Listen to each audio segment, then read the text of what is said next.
So when last we left off, you guys were back at home base and divvying up the loot, I believe.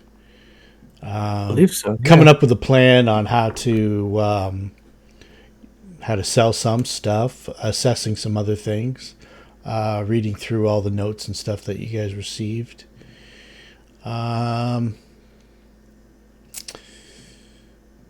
I think probably the only thing that might be of the only items that might be of you might have a little difficulty selling would be the brown iron cuirasses, just because although these ones here are antiquated, they are basically the town guard issue. These ones here are probably like 20 or 30 years old. So it's probably not taken from a current town guard member. So you might have a little bit of difficulty selling them. And then there's the golden statuette, which I believe Zed wants to examine and hang on to, experiment with a little bit. Other than that, the items like the shield, the gemstones, the warhammers, those are pretty easy to sell. Shouldn't have any problem with them. The notes, I took a few minutes to put them all in the role playing chat.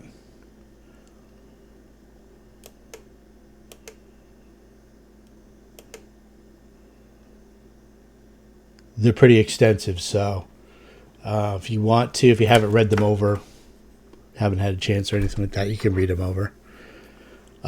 Basically, what those are they're not so much campaign seeds as they are things that you can follow up on if you wish. There might be some red herrings in there. There might be some things that Popoff has misinterpreted. There might be some false clues.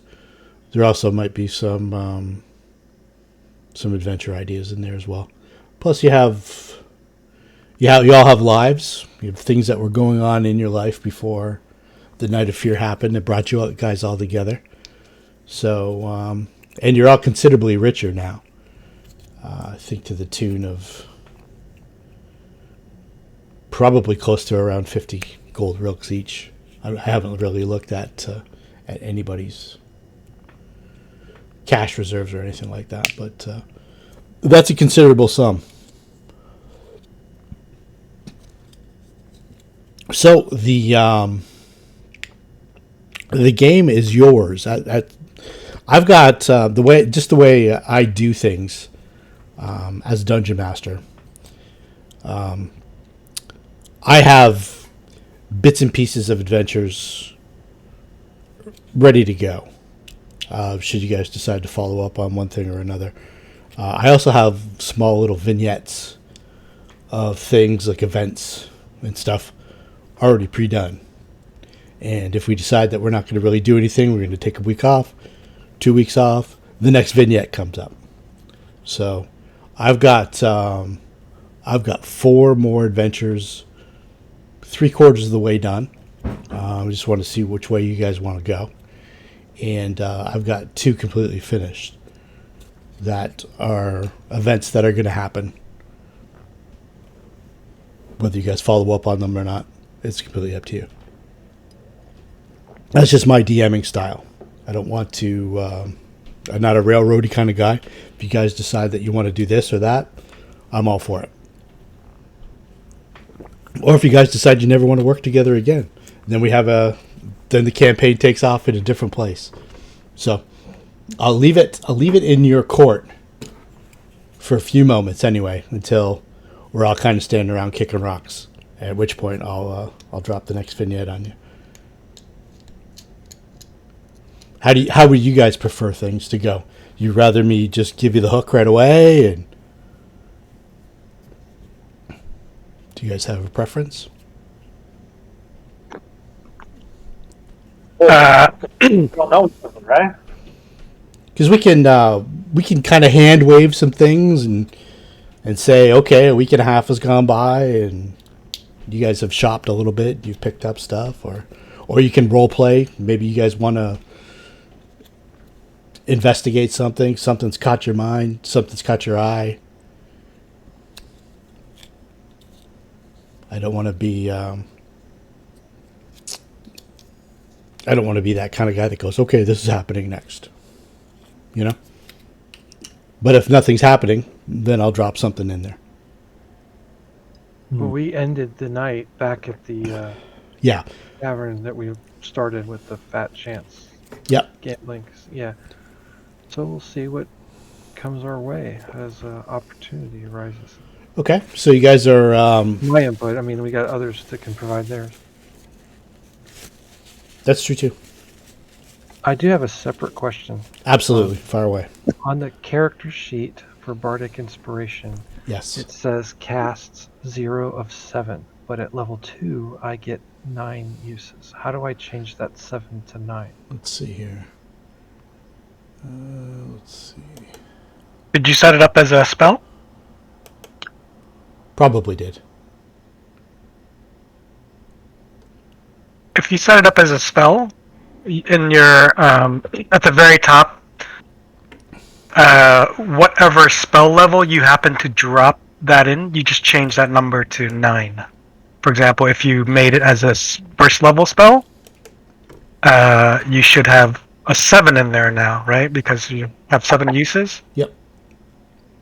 So, just change it to 9 if you have 9 now. Yeah, in that little box where it says 7, just click on that and then just type in the number 9. It should do it. Oh, first you have to open it up with the little magnifying glass. Yeah. There you Okay, go. I found it now. Now I know what that box is referring. Got it. It works. Thank you. Perfect. No problem. How's everybody else's sheet doing? Everybody And then else? you need to go into preparation mode and turn on the extra 2 uses. No, it popped up. He's good. Okay.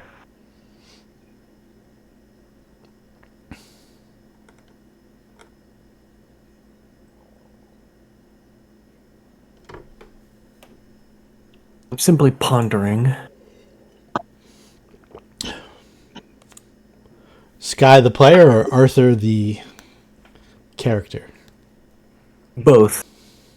In character, Arthur is basically messing around with a new spell he has acquired, a nice little mage hand he has learned, Okay. while also thinking of what to do next. So you guys are, it's that night, you're in the room, you're drinking wine, if you partake. You're basically, you're tending your wounds a little bit. A couple of you are still injured, even though I've done a full night's rest, so there'll be no more adventuring this night. But you're back at the hideout, divvying up the loot after your. See, when I first crafted this series of adventures, and it's not really, these aren't adventures that I actually wrote. These are adventures I've taken from different sources and stuff like that. But I just assumed that at some point in a party that there would be a thief, so you'd want to have like a heist adventure for them. So this was the heist adventure, but turns out you didn't really need a thief. You had the key, so. So like I say, I've got 2 other adventures that are already written, and if you get to them, you get to them. Otherwise, this could wind up wherever it winds up. Oh, I'm sorry, Nasdaq. We talking? I can barely hear you. Oh, I want to buy reagents to make scrolls. I know that's challenging, right? Yes, actually, yeah, but you have more than enough funds to do that. What kind of scrolls were you looking to buy? I just want the reagents so I can make them. Okay. Oh, How many can I buy and what's it cost? You can buy you have the materials.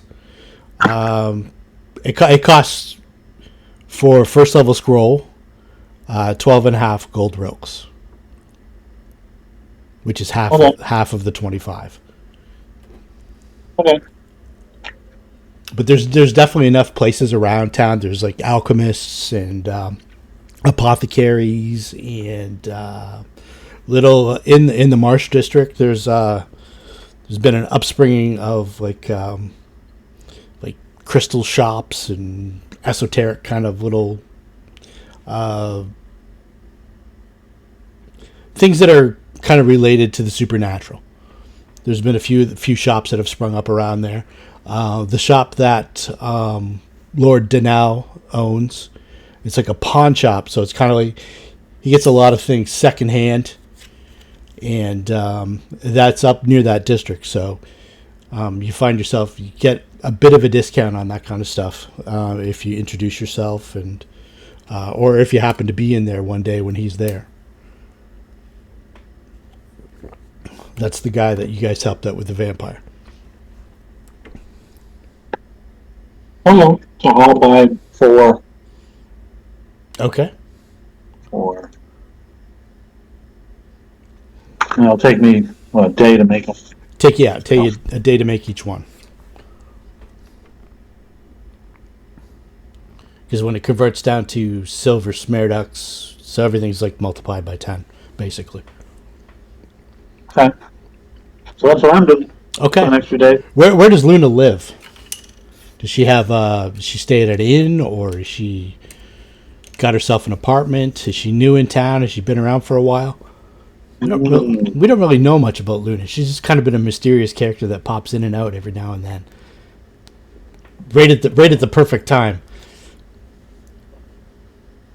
She likes to keep it that way. Yes. So she just couch surfs and just is friendly to a lot of people and does little magic tricks and stuff. Okay. Knock, how are you finding your? This is maybe the second day at the last chance. You're in out of the cold and the rain. How are you finding the apartment that Fatty McComb has set you up in for the next couple weeks?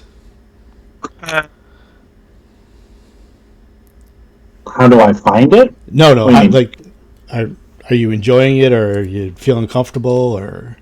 I mean, it's nice, but she would probably be more at home outside when it stops raining. Yeah. This is you find that this season, the cold, the damp season, it's not a great time to be living on the streets. Yeah, and then she'll just hang out, as long as you can. And if she needs to buy more time, she'll buy more time. Oh, definitely. She's gonna, Do you think you want to do anything around the last chance in the meanwhile, or you're just going to stay in your gonna lane? do her hunter stuff. Maybe go find some more clients who want her services in terms of bringing back hunts and what have you. And then work with the Bower Okay. to get some blunt arrows. Okay. I on the Lankhmar main map, I put in the boiler that you're working with. It's called the Bullseye. Just have to find it on here. There's a pin here. Lankhmar location shops. It's the one part about being in a big city. It's always a lot to sort through. Yeah, I mean, the stuff that I'm doing is probably, how do you refer it? Like, off camera. Mm-hmm. Yeah. In terms of my playstyle, I would prefer to have some kind of main thread that goes through, and Okay. then the party can go along with that main thread. All right. I mean, unless if you have something that's created around my character, yeah. I mean, I can take the hook and investigate on my own.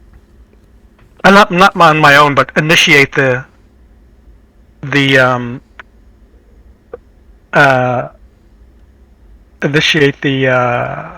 adventure, so to speak. Yeah, I see what you're saying.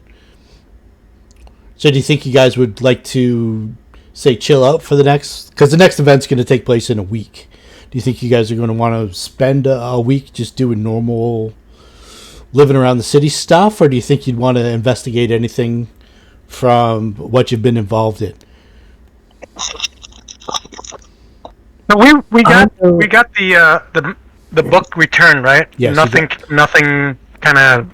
Well, nothing more came out of that. you didn't follow up on that because we're still at that night, basically. I just wanted to see if you guys wanted to do anything special. Not enough time has passed yet for that to follow up on that, basically. Yeah, you handed the book off to Racker Nash, who has given you guys your reward, which has all been distributed.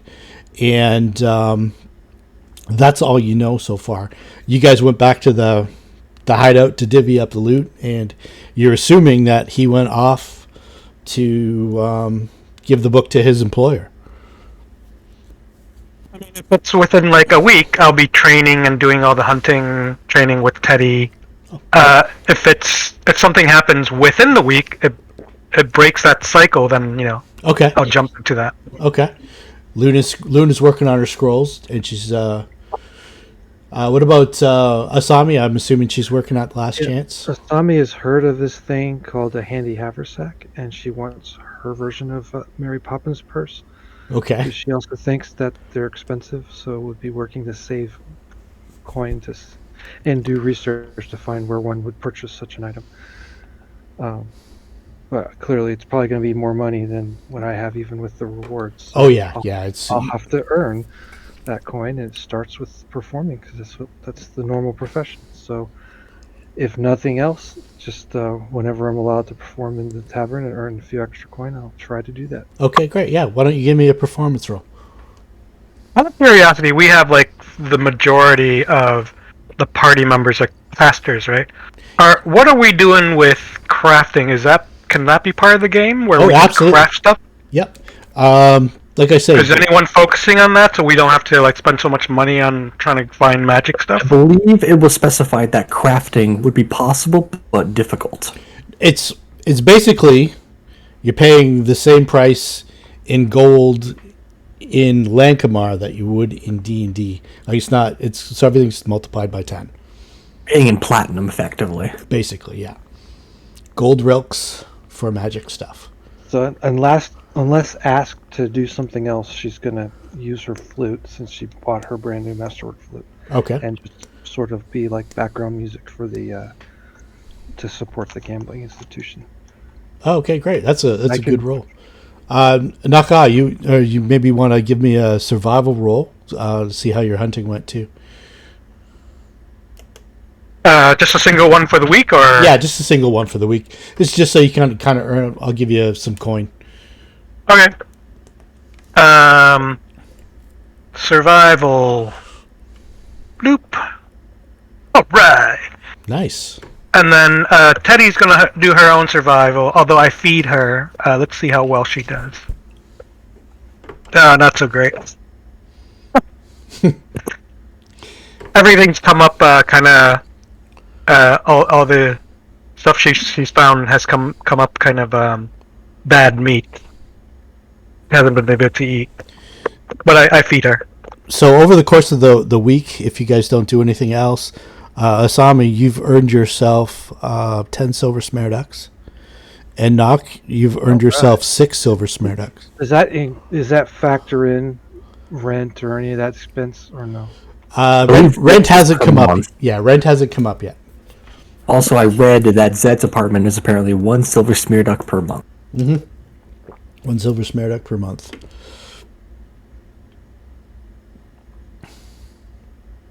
I know that Arthur believes that 2 things are going to be very important to survive in a place like Lankhmar. Money and friends. So why not try... He's got the money, so let's try and make some friends. He's going to see if he can carouse about for the meantime. See if he can build up some rapport with some preferably pleasant gentleman, but he'll take what he can get. All right. Let's see here. So are you gonna branch out from the group and move away from the last chance, or are you gonna like kind of stick to home and? Let's start small for now. Let's stick around the general area of the last chance. Let's not branch out too far. Okay. Just in case. You want to find? I know that I'm not quite a powerful enough spellcaster to feel quite confident enough to branch off from the party too far. Okay. Yeah. I basically want to know. Do you want to find like a little pub nearby, or do you want to stick in the last chance? You know, I don't know the folk of the last chance that well. Why not start there first? Okay. I'm going to basically try to get a little bit chummy with the folk here. Anyone who comes in, see if I can learn a bit about them, see if I can make some friends. Okay. Is anybody in the regulars from the first night that you're interested in? Some Probably- man playing the flute back. There was the. There was The regulars I remember were the owner, there was the owner, there was the chef, there was the actual bouncer, and there were those two thieves. yeah. And there's the two old men that are always at the bar. What did the two old men wear? The two old men are kind of like wearing sort of threadbare suits. They're you can tell that they at one point their appearance mattered a lot to them, but at this point, maybe because they don't have enough money to keep up appearances, or maybe it just doesn't matter as much. You can see that the elbows of their jackets are kind of worn through, and the odd little stain that hasn't been cleaned up in a bit, stuff like that. And they're constantly badgering each other back and forth, making jokes and that kind of thing. And if you give them any attention at all, the first thing that old Walder says is, "Ha! You survived the night of fear. Good for you, lad. Good for you. I had no doubts whatsoever you were going to make it back alive." Yeah, Arthur gives a smile to that and basically asks the folk, "Would you gentlemen care for a drink?" Oh, absolutely, absolutely. And it's Fatty's not tending bar this night. It's just one of the other regular bartenders, and the prices are very reasonable. It's like a couple iron ticks for a beer. All right. Yeah, I'll get them both. I'll get them both a beer in that case, and I'm gonna ask them. Basically, just tell them. Name's Arthur Belair. I'm actually quite new to this place. I was generally hoping to learn a bit about the locals here. Make some new friends, if possible. Oh, we're as friendly as you can see.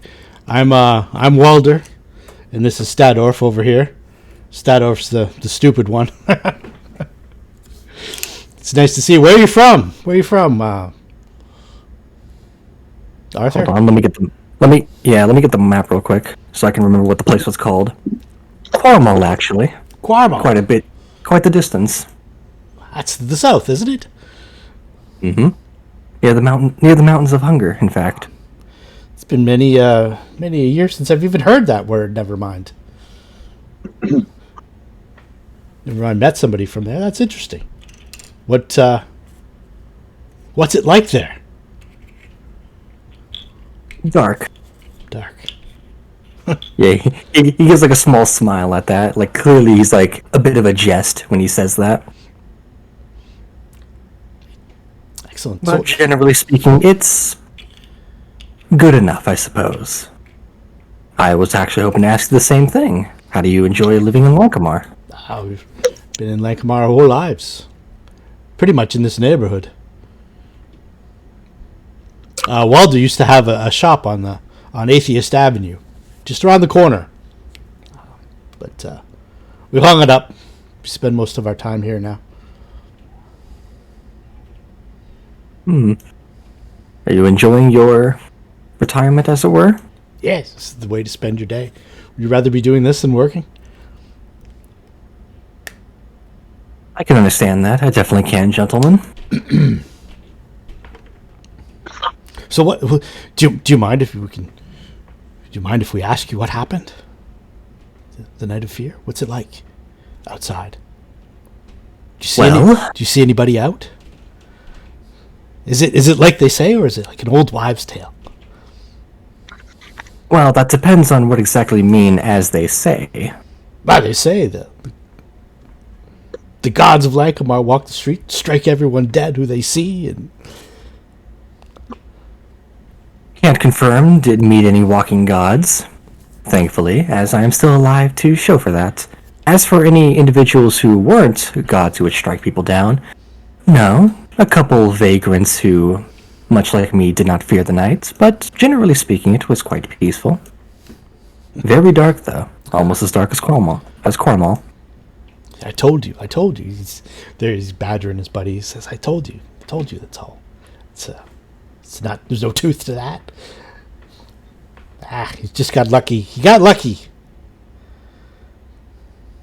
If you two gentlemen don't mind my asking, it seems that you have a small bit of a quarrel. Is there a backstory to that? No, we're always.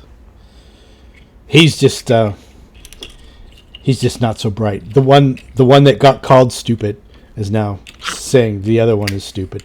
They're just old friends that are going back and forth, giving each other the business.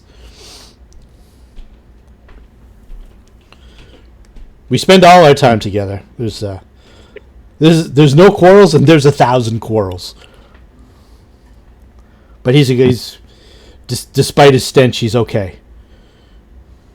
He's a decent drinking companion.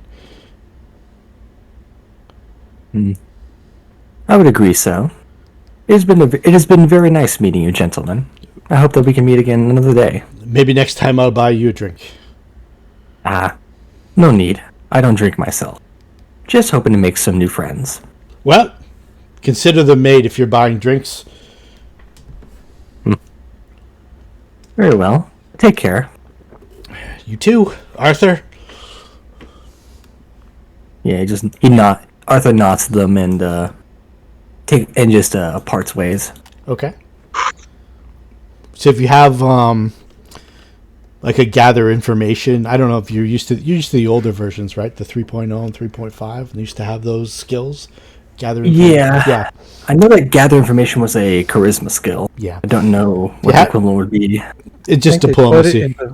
Just knowledge Yeah. local. Knowledge local. Yeah. So if, Knowledge local? just to give you a little heads up, if you have anything that you think that they might know and you need to make a diplomacy check, I'll give you a small bonus to that. I don't know necessarily. Actually, these men said that they lived here their whole lives, didn't they? They did. Before Arthur actually leaves, he will ask them, "You said that you lived here your whole lives. Certainly you've met some interesting folk here." There's people going through here all the time. It's always it's a good place to people watch, and Fatty makes sure that things don't get too rough for us. If you don't mind, I'd love to hear a few stories if you have them about some of these people. Who do you need to know about? Who comes to your mind first? Well, Big Bloggy over there used to sail with Fatty's brother, I think. And the chef, Wen Fao, he also came back with Fatty's brother once on a ship. We're not really sure what Fatty's brother's up to these days. He keeps a room upstairs, but room's sealed off. Presumably presumably for when he returns. He might have something valuable in there. I don't know. Fatty doesn't like to talk about it. Interesting.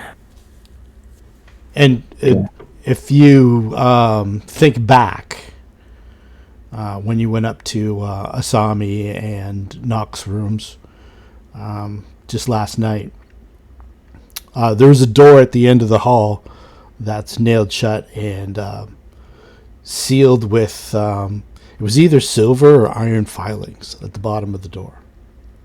Silver. It might have been iron filings though. It's hard to tell. Okay. It was late. It was late at night, and there was definitely a line of something metallic at the bottom of the door. And it wasn't a strip. It looked like it was filings. And it was at the end of the hall where it wouldn't be interfered with unless somebody specifically went out of their way to interfere with it.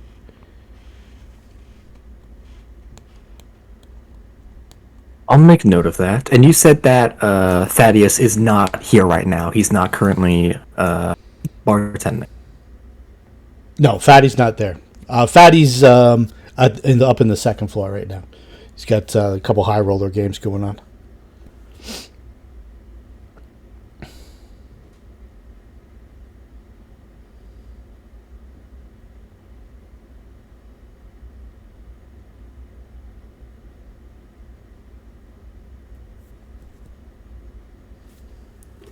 And this is something that Asami was aware of as well. Oh, okay. Oh, I'm back now. okay. My internet's been having issues, so I dropped out for a second then. That's okay. I was going to say, yeah. Fatty is up on the second floor. He's overseeing a couple high roller games today. So he is here. He's just not somewhat regularly, huh? Yeah.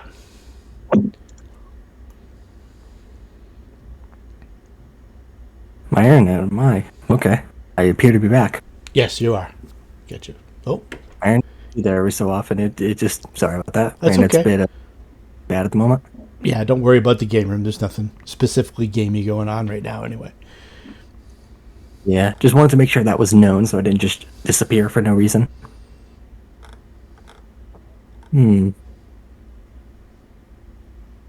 Okay.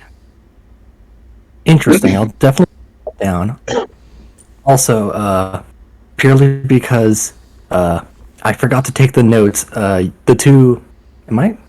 Yep. I think my internet's still here. Yep. The names of those two gentlemen, they went in one ear out the other. What were their names again? If you don't mind me asking again, I'll write them down this time. Walder and Stadorf. Walder and Stadorf. Got it. I think when you first introduced him, you compared him to those two Muppets. Is that right? Yeah, I give you that. I showed you the picture of the two old guys up in the balcony on the Muppet Show. They don't look dissimilar from that if they're actual people. One guy's kind of shorter and he's balding at the top, and he's got some wild, crazy gray hair and kind of a bulbous nose. The other guy's a little bit taller, and they're constantly badgering each other. I'm not that role play is to be able to come up with the witty lines that they had on the Muppet Show. So, but yeah, they're always all over each other, and they're there a lot. Excellent. That's good to know. In that case, yeah, at that point, I'm going to ask them, aside from people within the Last Chance itself, does anyone else, my brain's exploding for a second. That's okay. Give me a moment.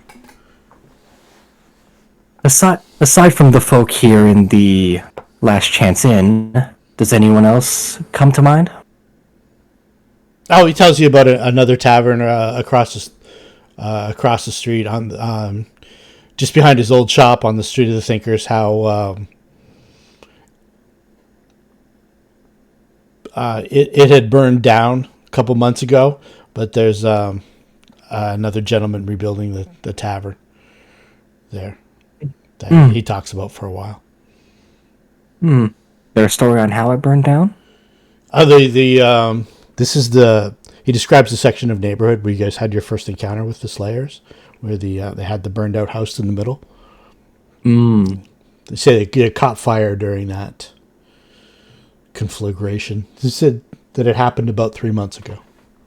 The height of summer. I see. He says he's not sure what they're going to call the tavern yet, but he's on his way over here the other day. He stopped and talked to the man who said that they were in the process of building a tavern there. He might stop by there and give it a look out when it's all done. Hmm. It has been a fine day speaking with you, gentlemen, but I believe I have to go right now. And Waldorf says to Stadar, "You see, you bored him to death." Oh no, I was actually captivated, but unfortunately, I am quite busy as of recently. All right, then. We'll see you soon. Care. Okay, so I've learned a few things. I'm going to say that I've learned that information over the course of the week, Yeah. not all at once, basically. All right, that sounds good. Let's jump ahead to the next little preset that I've got. So let's see here. In the time, has Asami been able to learn where to go to get that item and about how much I need to earmark for that?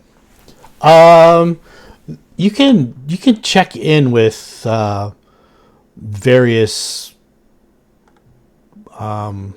people and stuff like that, but nobody's really heard of anything like stuff like that you're talking about. You might be able to, if somebody knows a sorcerer, you might be able to find somebody who might be able to make it for you. But an item like that, if somebody could learn the existence of something like that, it would be miraculous.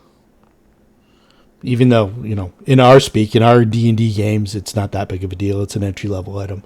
Right. In this kind of world, so you're taking the cost of, what is it, the cost of it, like 1,000 gold pieces? Yeah, ballpark. I haven't looked it up. I haven't either. About 1,000, yeah. I think it's about 1,000. So it's to be about 1,000 gold rilks. So, in theory, you could probably trade that higher level scroll if you're able to find out somebody had something like that, or something like that existed.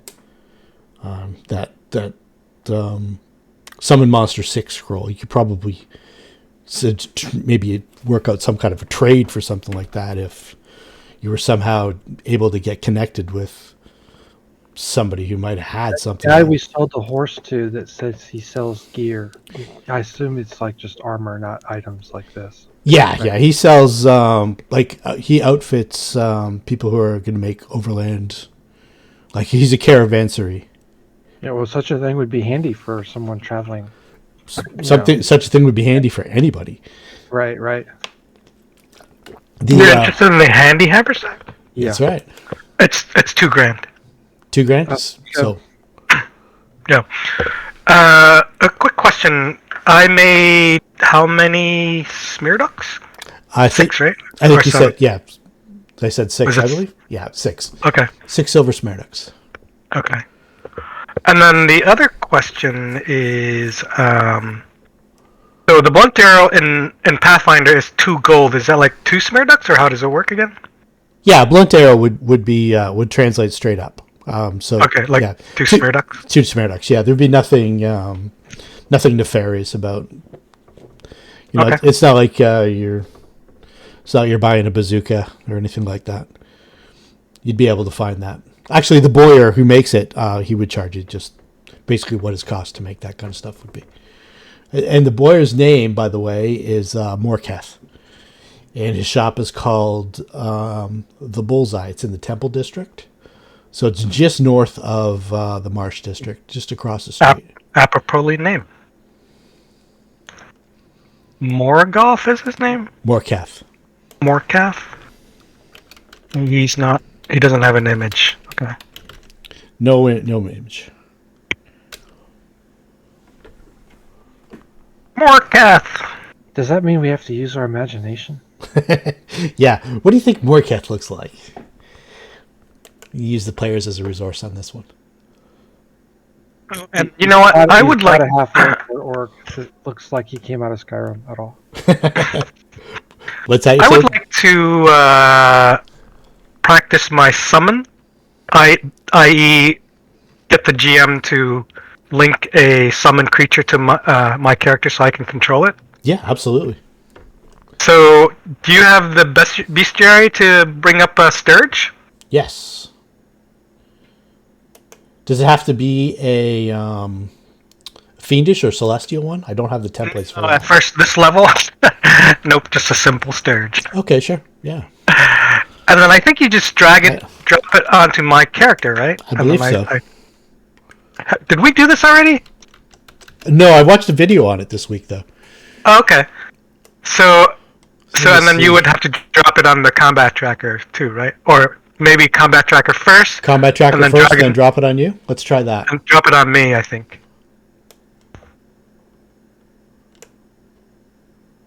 And see if you can... Maybe I have to identify it. If you drop it on the combat tracker, it creates an instance of it. It was on there, just not visible. Okay. And then And let's try dropping I guess it make it like yellow for neutral, I guess. Or maybe make it friendly. Okay. And then just drop it on Naka, see what happens. Let's see what happens. Should pop up for you, in theory. No? In theory. Let's see. No, not really. Let's see. Maybe the character sheet, not the... Where would the character sheet be, though? That pop up? Oh, there it is. Okay. There we go. Okay, so I got to drop It's locked, though. It's the piezo symbol. Okay, there we go. So it should be unlocked now. Open it again because the one that you opened is locked. Okay, let's do this. Or share it again. Yep, there we go. Oh, it's still showing up as lock. Read only. I guess that's it. Let me see. Let me see if I can share it with you. No. So this is the same one that you opened up from the combat tracker, right? Yes. And it's showing up as a locked read only. That's weird. Let's see. Do you have to drop it into your monster list? Like a new NPC? I can. Let me try that. Yep, drop it in as a new NPC, and then from the new NPC, drop it into the combat tracker, and it becomes not read-only. Okay, Let's try that makes sense. Let's put it in the Creatures of Nawan. I already have a Let me Sturge see in if... Sturge... This one might say copy. Let's see here. Is it under NPC? Let me delete the Sturge on the combat tracker. And I'll put this new one on the combat tracker, and then we'll try and drag it over to you. Sturge.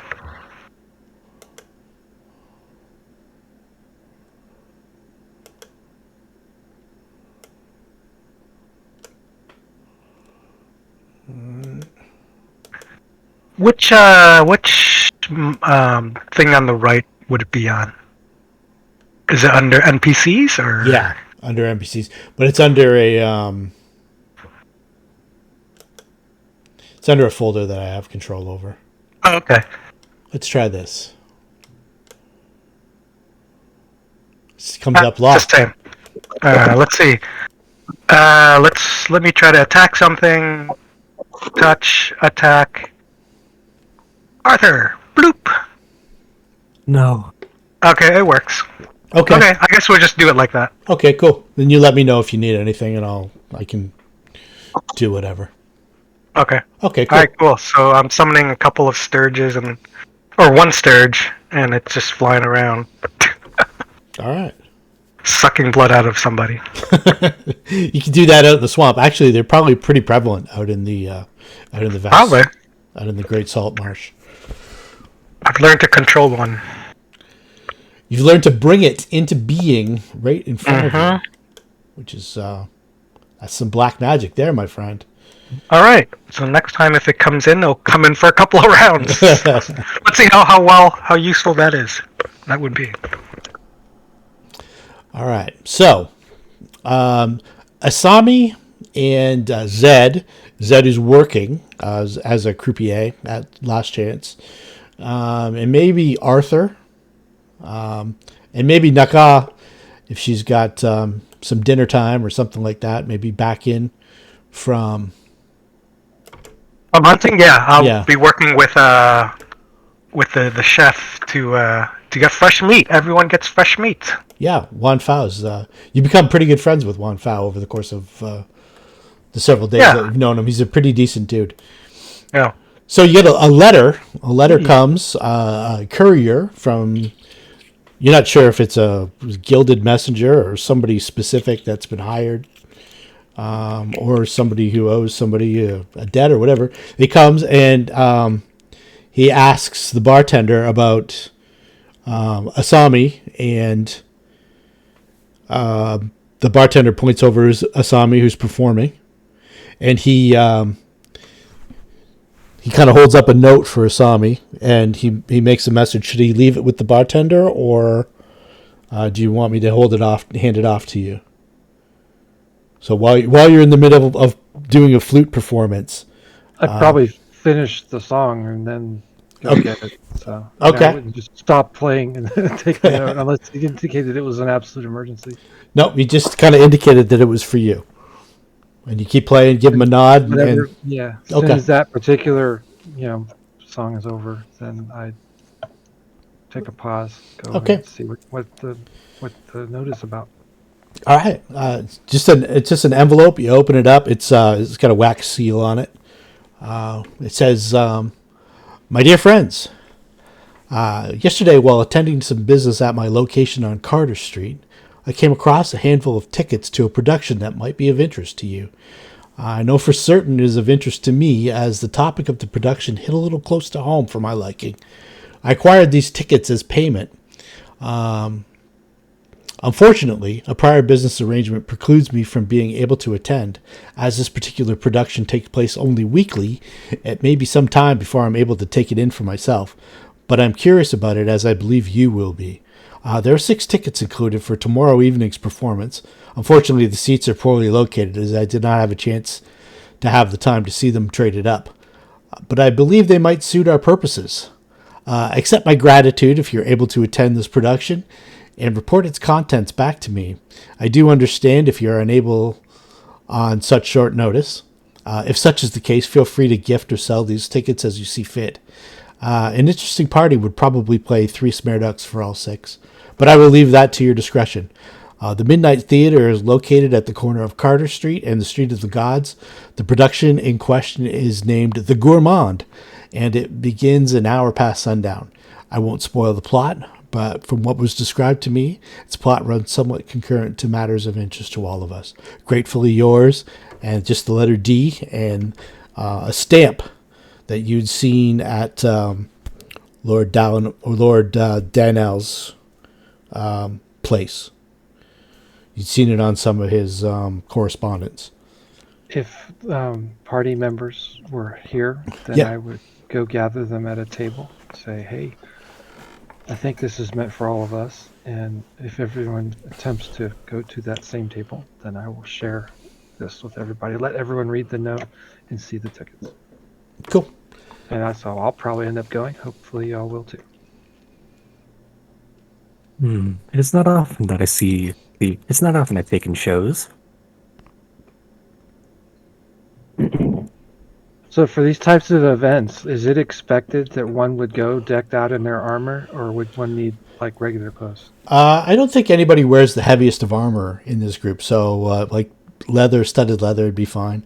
Luna's spear might draw some, be some raised eyebrows. She might have some kind of story for that, why she can't leave her spear behind. But I don't think anybody else has any like massive swords or anything really really crazy when it comes to weapons and armor. I'll just go cover up the spear tip and use it as a walking stick. Okay. Yeah, you kind of wrap it up in like cloth and stuff like that. Yeah. Put the metal part down on the ground. Yeah, that's Yeah. good. That's a good idea. Anybody else have like crazy armor or like? Our missing character, is he present? Just the player's not here, or is he off doing his own thing tonight? Yeah, he's working tonight. He's supposed to work tomorrow gotcha. night too. That's in game. He's working. Yeah. So okay.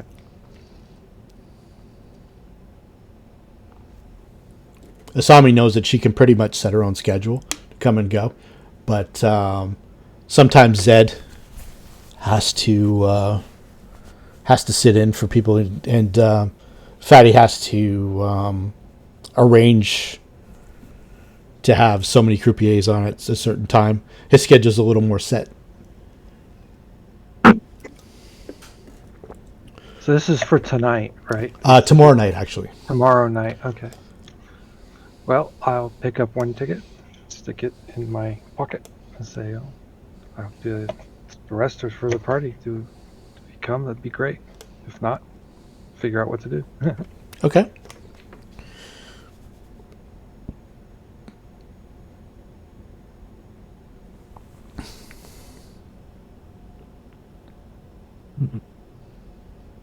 Anybody else?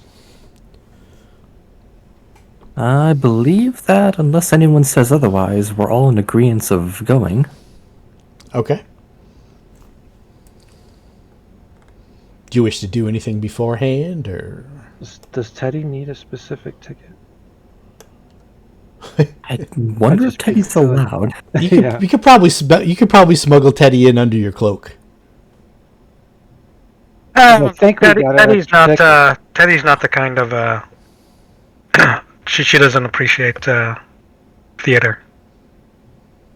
But if you threw like a piece of meat inside, she'll probably follow it. So I think we got an extra ticket. That's why I was trying to count. Oh no, I you know see. what? No, All right, we'll I just think tie it to her neck. the extra tickets for Paka. Yeah. Because that makes sense. He thinks there's 6 of us when there's 5 plus a summoned creature. Yeah. Oh, be a specious, why don't you? Bakai looks like a human, so Oh. she can have a ticket, right? Okay, fine, cool. All In right, character- next time you fight 7 freaking skeleton, have Bakai, do the job. Yeah, Sami doesn't even know about it. I was just counting the number of voices in channel and then the number of tickets. Yeah, you don't even know that he might have As far as just. I'm concerned, it is another person. Yeah, exactly. And these might have just been the tickets that he could have gotten, that he got as a payment. He might have gotten 6 for something.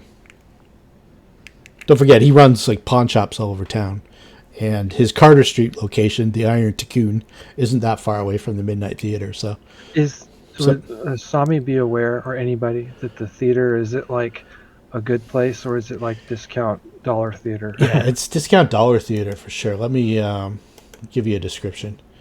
The Midnight Theater. Despite its lofty moniker, this theater is perhaps the most rundown and ramshackle theater in all of Naywan.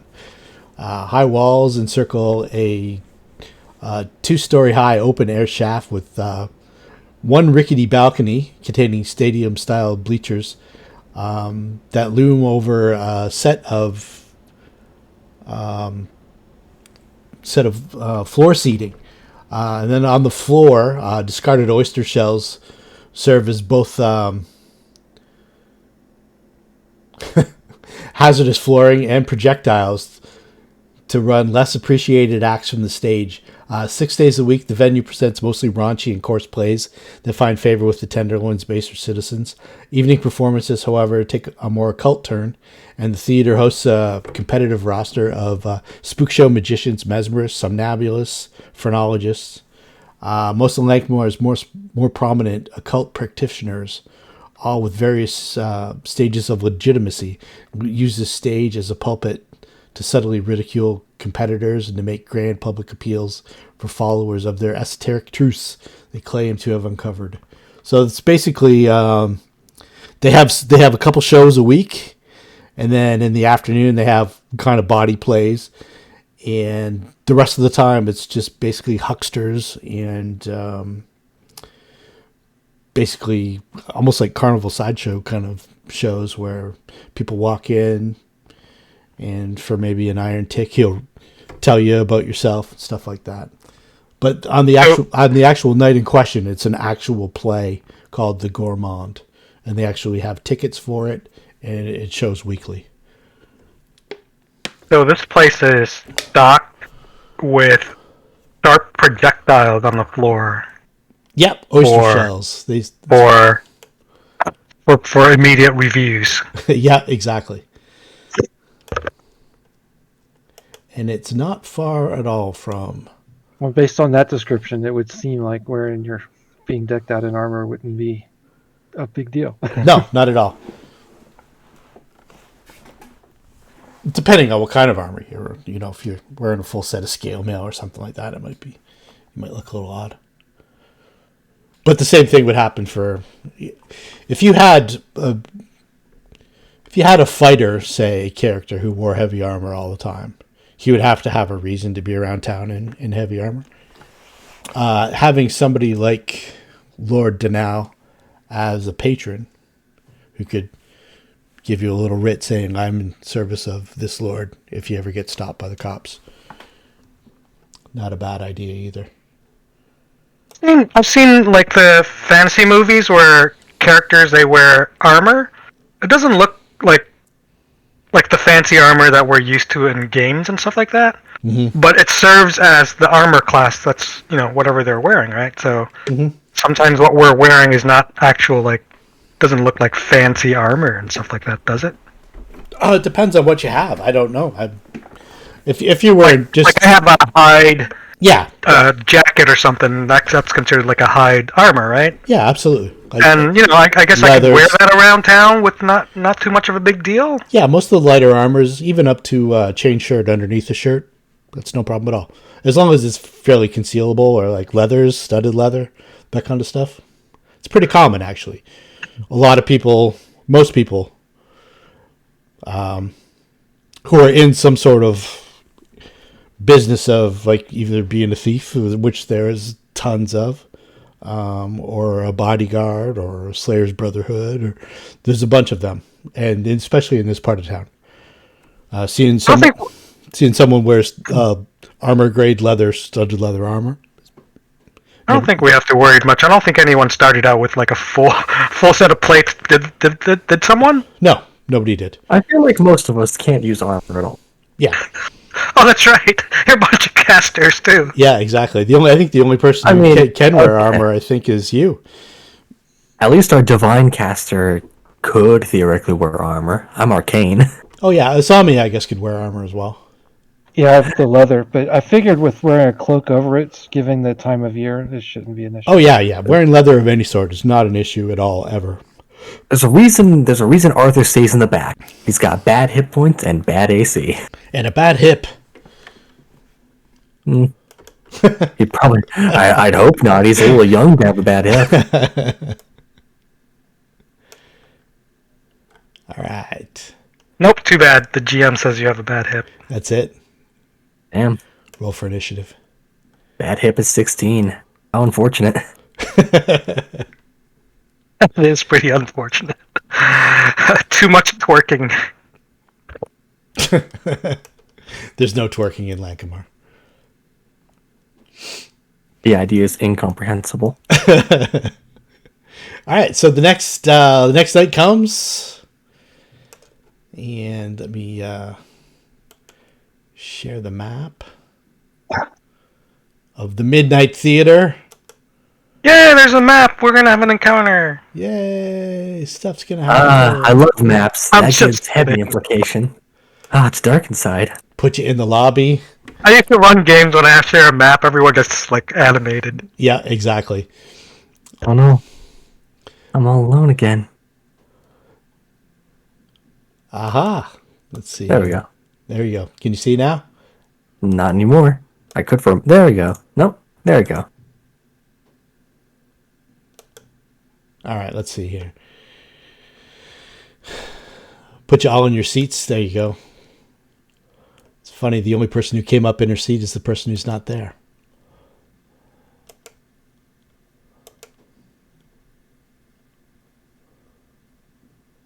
How long is this show? Oh, hang on.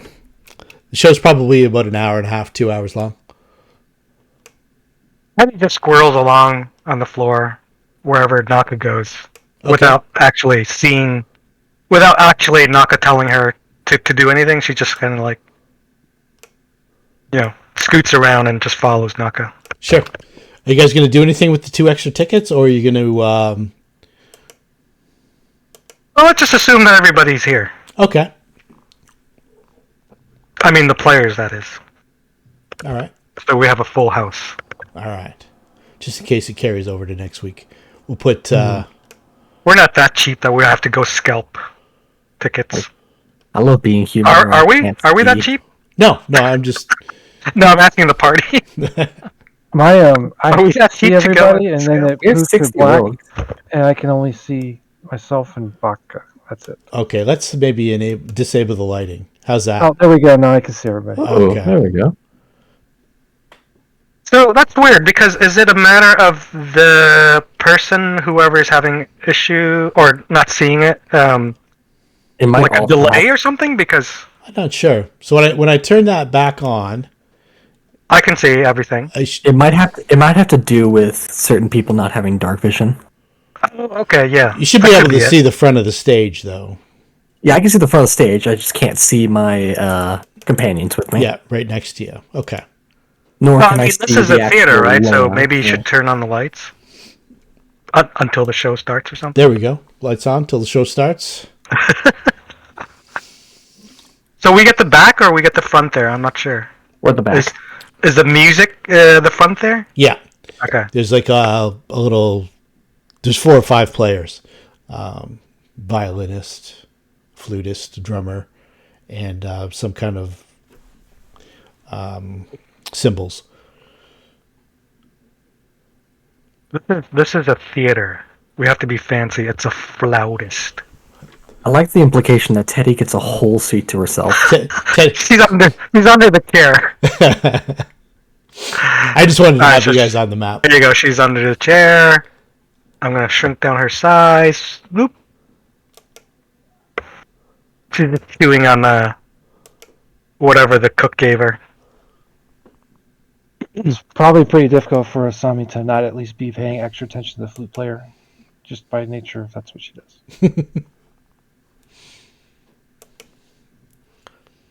All right, so you get situated, you get your snacks, your beverages. These seats are garbage, by the way. Popcorn's gone, by the way. Whoever traded these seats to Lord Denal, Lord Denal knew that these seats were garbage, and he apologized for them. Would he even go to this? You know what? He probably wouldn't. But something about the show itself that he'd heard about piqued his interest enough that he wanted a report on the show, and that's why he gave you guys the tickets.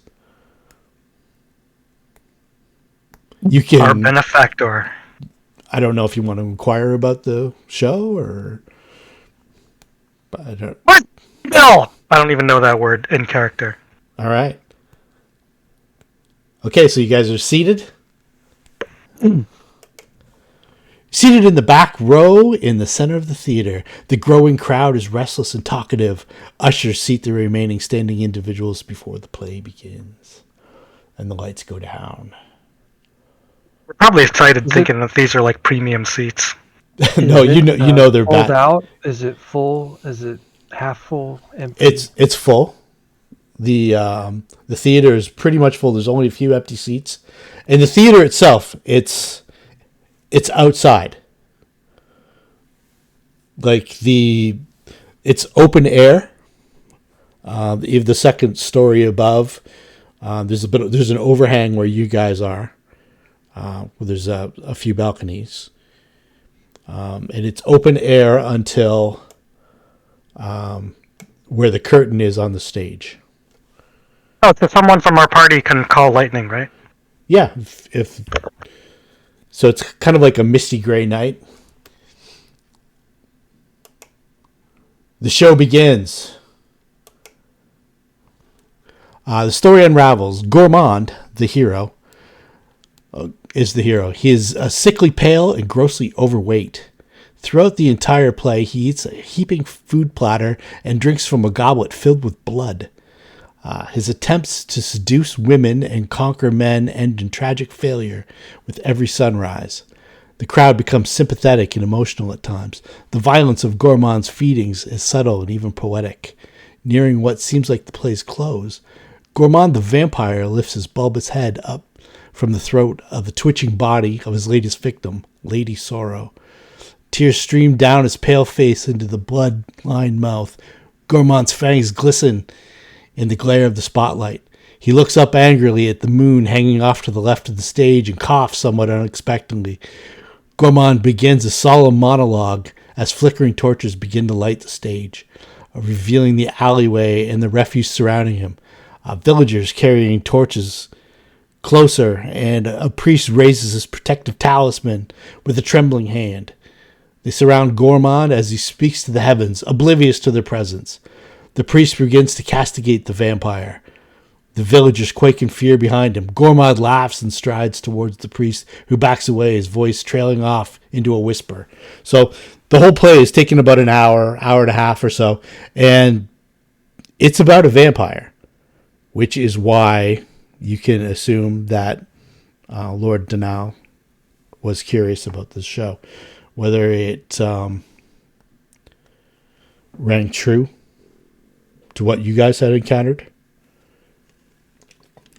the stories that he had read in the book that he had access to. And so far, you don't really know. I mean, this is a play. It's a story about a creature who is kind of fat and sickly looking, and he's trying to seduce women and conquer men, and he's drinking blood, and it's the story is told in such a way that Gourmand feels like almost like a sympathetic figure, like he's kind of bound to some sort of curse that he can't really control. And Is it based on a lore we've heard before in the world? Like if we saw a movie on Dracula, in our world we know of the story of Dracula. Yeah, exactly. So this would kind of be like if you had never really heard of vampires before, but you have. I mean, you faced what you think is one. So far, from what you can tell, Gourmand hasn't turned into mist. He doesn't seem like he's... Yeah, this story is basically an interpretation of a vampire, basically. Yeah. How, like in terms of, let's say a citizen, an average citizen of Lankhmar growing up, they probably hear stories of, monsters or whatever, Yeah. drinking blood and whatever, but is there like a lore that like the common citizen would like know that like vampires is it a big deal? Like... Yeah, it doesn't seem to be. Like, people seem to be fairly new to this concept. Mm-hmm. Okay. So someone is bringing light to it in this play? Yeah. Could we say? Could we make that conclusion? Yeah, it was probably like, when Bram Stoker's book first came out. Mm-hmm. It's gone from maybe a folklore story from a small part of the world that people would talk about to something that's more in the public eye. So does it seem like the audience is sort of like, oh my god, what is this thing? Or are they kind of like blasé or... No, they're definitely, oh my god, what is this thing? What is happening to this man? Why is he doing this? They're pretty much hanging on it's a fairly well written play. Okay. And it makes the hero or the the protagonist, Gourmand, seem like a fairly sympathetic figure, like that he doesn't have the control that he wants. Supposedly he's the monster, but he seems he has humanistic, Yeah, or he's portraying humanistic things that the audience is able to identify. I absolutely. have a question. Yes. This specific theater is known for being not good, correct? That's what you established earlier. Yeah, it's kind of like a rundown ramshackle. It's not the Does this theater, does this story, the way it's written and presented, does it look like it's better than what this place should normally portray? yes. Interesting. And maybe you've heard somewhere at the start of this is only like the third showing of this show. So it Because I have a the week before the show had aired, they performed the show, and then the week before that they had performed the show. out of character. I do wonder if this is a form of trying to make vampires seem like less of a threat to try and cull people. Let's go meet the playwright. That's only a theory that I, out of character, think. I don't know if Arthur has that conclusion. Oh, you're not allowed. You have to play in character. Yeah. No, Let's go meet I the wanna playwright. Yeah, that's just what I'm thinking out of character, but I am curious. Okay, so we get close to the end of the show, and that's the scene that I laid out for you with the villagers coming up behind Gourmand as he's, Does he slaughter them all? well, we have to get to that. Oh, not yet. Okay. There we Oh go. my god, this is going to be a The villagers jumping in with spoilers here. Yeah, there we go. The villagers quake in fear behind him. Gourmand laughs and strides towards the priest, who backs away, his voice trailing off into a whisper. Then we've got Gourmand begins to speak, then falls to his knees, clutching at his stomach. The priest and the villagers are startled. Gourmand rolls onto his back and screams horribly, pulling at his clothes. The villagers step back, and the priest cautiously approaches, holding the talisman in his outstretched hand. The priest looks confused. He glances back at the villagers, one of whom inadvertently shrugs his shoulders. Gourmand begins to spasm, and shrieks disrupt the dramatic music rising up from the pit. His shirt rips open, exposing an undulating bulge in his abdomen. Gourmand's body goes still, and his shrieks become whimpers. 1, 2. Question: These are like, I'm assuming it's heavily implied. These are just like I don't think you mean literally. This is happening. This is like effects. You're looking, and Does it look like really real?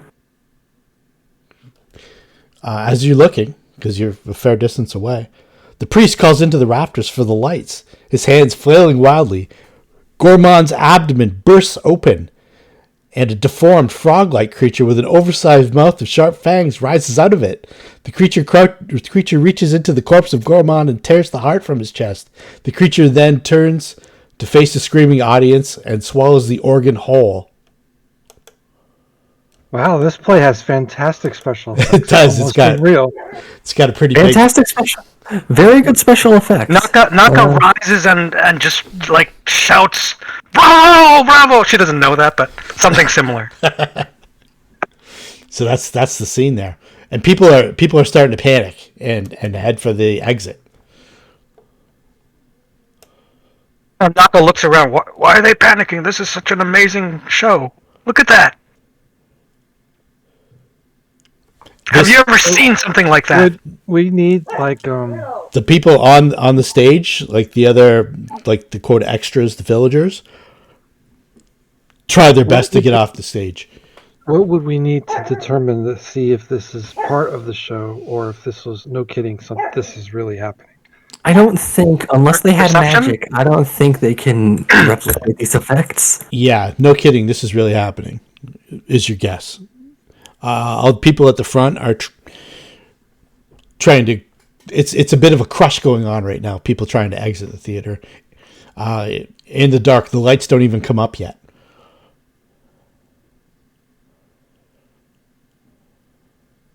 I assume So what you we're would gonna- like us to roll some initiatives. What we're going to do is we'll go initiative, and then you can tell me what you want to do, and then we can kind of go from there. It's people are standing up, people are panicking, people are screaming. The first few seconds of the people near the back have made it to the doors. I'm going to put Zed and Bakai on autopilot for now.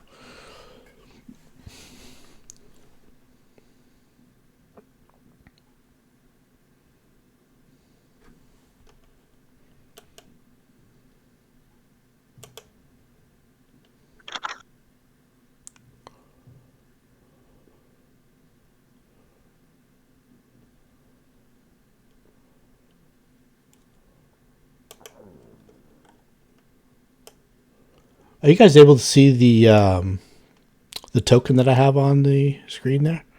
I just see Bakai and Teddy right now. Okay. Can you see this? Can you see the stage? We see the Yes. stage. There's nothing on the stage. Okay. So let's see. Myself, darkness stage, where it says music. Okay. So I have a token of Gourmand on here. Can you see him now? Yes. Okay. Of something. No. I still don't. But I don't have dark vision, so I might need to cast I light. also don't have dark vision. Maybe my eyes just don't work. You should see with there's light sources I put on the stage. You should be able to see the stage. I see a token moving on the stage. Yeah, that's the guy. Oh. That's okay. I see nothing on the stage. All right. How's that? Now I see him. Yes. Okay. Good enough. All right. So let's It see. must be dark vision. It must be. I'm not sure. Yeah, it must be the dark vision effect. But then again, I couldn't see myself. I only saw Teddy and Bakai. Yeah. That's weird. All right. Let's see here. Okay. So Teddy, first one up. All right, Teddy probably is hissing at this unusual. So if it's like undead, Teddy would react to it, Okay. like really violently. It's so far away. Like it's 5, 10. Yeah, she wouldn't probably scent or anything. So Teddy's she probably doesn't on, do anything. Teddy's probably on the floor scavenging around for cast She spots. senses all this stuff going on. She's reacting, but she's not doing anything. Okay. Let's set you up here. There we go. There we go. All right. Asami. I have a feeling we're going to have to help resolve this situation. I look around. It looks to me like my companions are probably not running away. So I think I will begin by whistling the theme of the episode we just watched Okay. as inspiration for my party to begin combat. Rather than telling a lame joke, I thought that would be better. We'll see. Maybe I'll go back to lame jokes. I'll give you a bit of information. With all the people in front of you, it might take some time to get down there. So you may want to hold that off and not waste rounds. Well, I'll begin whistling it, but I won't activate the rounds. That way it's not out of character. you know? Okay, terrific. Is there anything else that you want to do? Everybody's kind of pinned Stand up in and- with... I'll stand up and put my hand on my dagger, but I'm not going to draw it. I don't want to inadvertently stab fleeing patrons. So, Okay, but my hand is ready to engage should I need to do so. gotcha. Luna.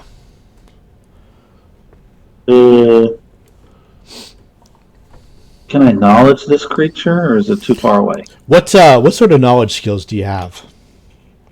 I am knowledgeable. I have Arcana, Dungeoneering, Local, Planes, Religion. Planes. Here we go. All right. You're not 1,000% because this creature, how it would come into being here and now.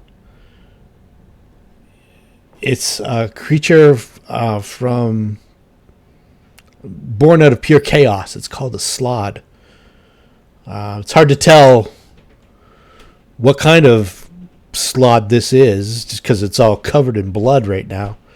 But it looks kind of reddish, and it looks like it's not fully formed, because the stories that you had heard about a slod or these creatures, they can get to be quite large, and this one only appeared to be a few feet tall.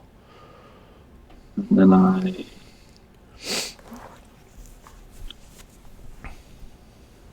Jim, are you familiar with sharing information about a creature based on knowledge rolls? Like, yeah. based on DC? Okay.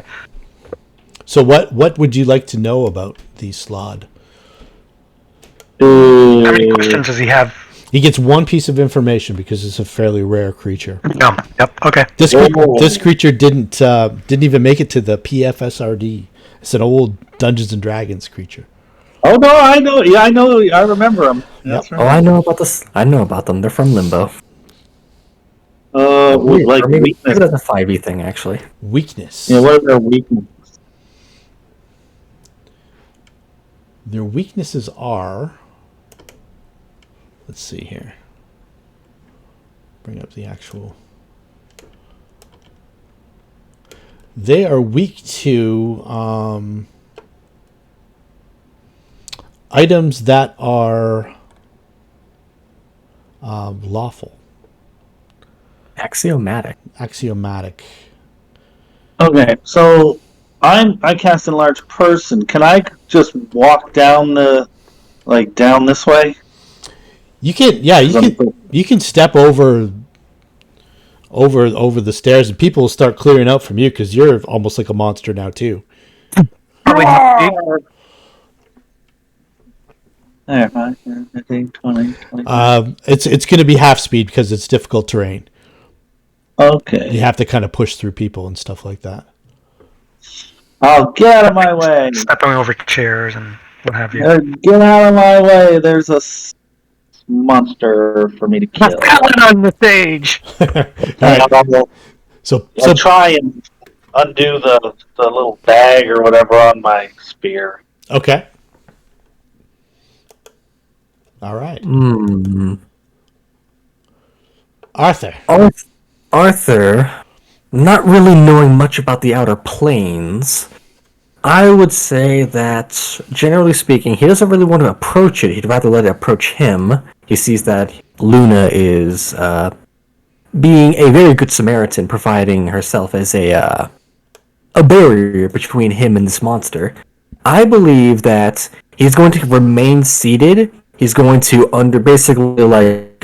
remaining seated as everyone's passing by, from basically his hand near the bottom, near the floor, the little bits of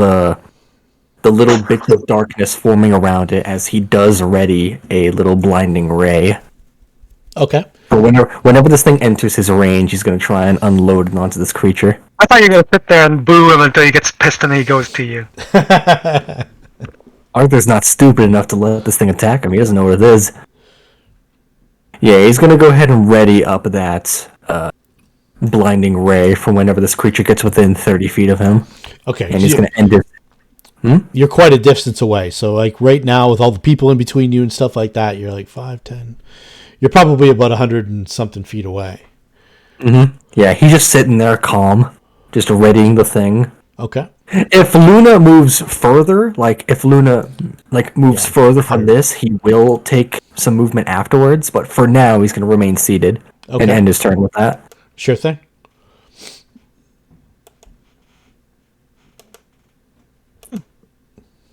Naka will rise, which is a move action, and then Naka will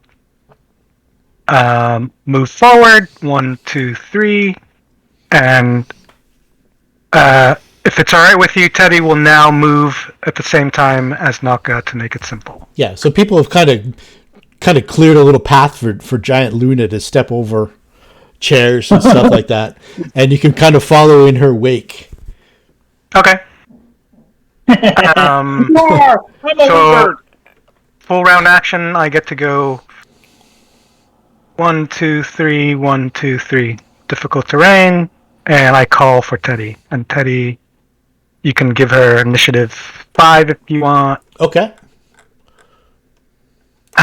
Teddy will also move. How much does Teddy move? Teddy moves pretty good.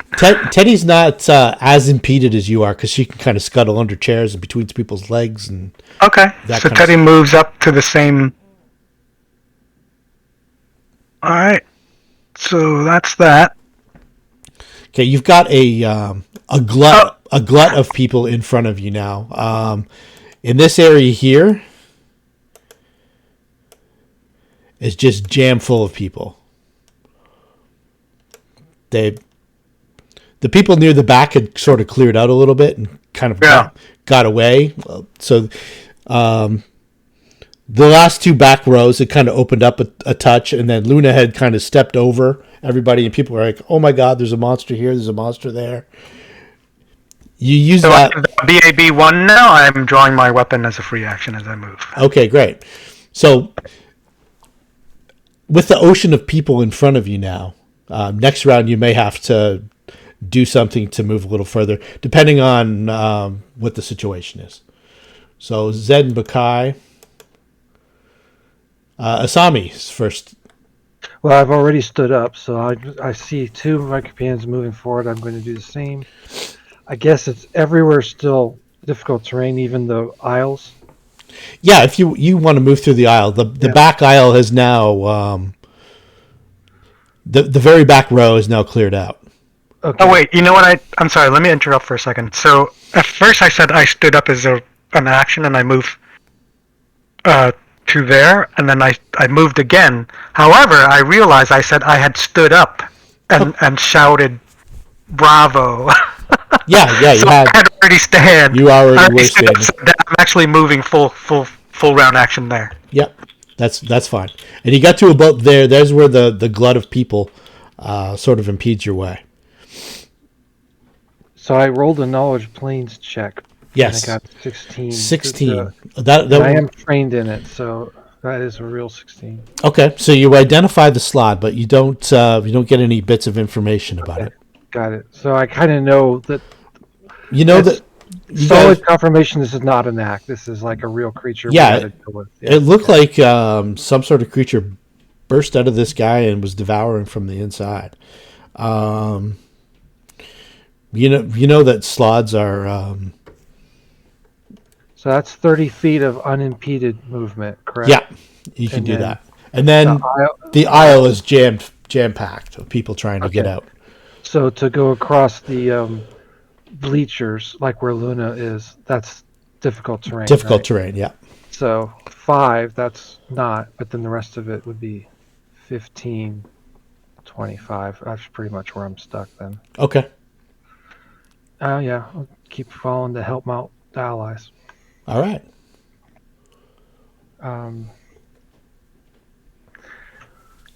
Yeah, I'm sort of like getting the rhythm for what I'm going to do when I'm actually using the magic to enhance the allies, but I haven't actually activated it. I'm still in my mind going, okay, this tune, that tune, whatever, but no one's getting magical benefit yet.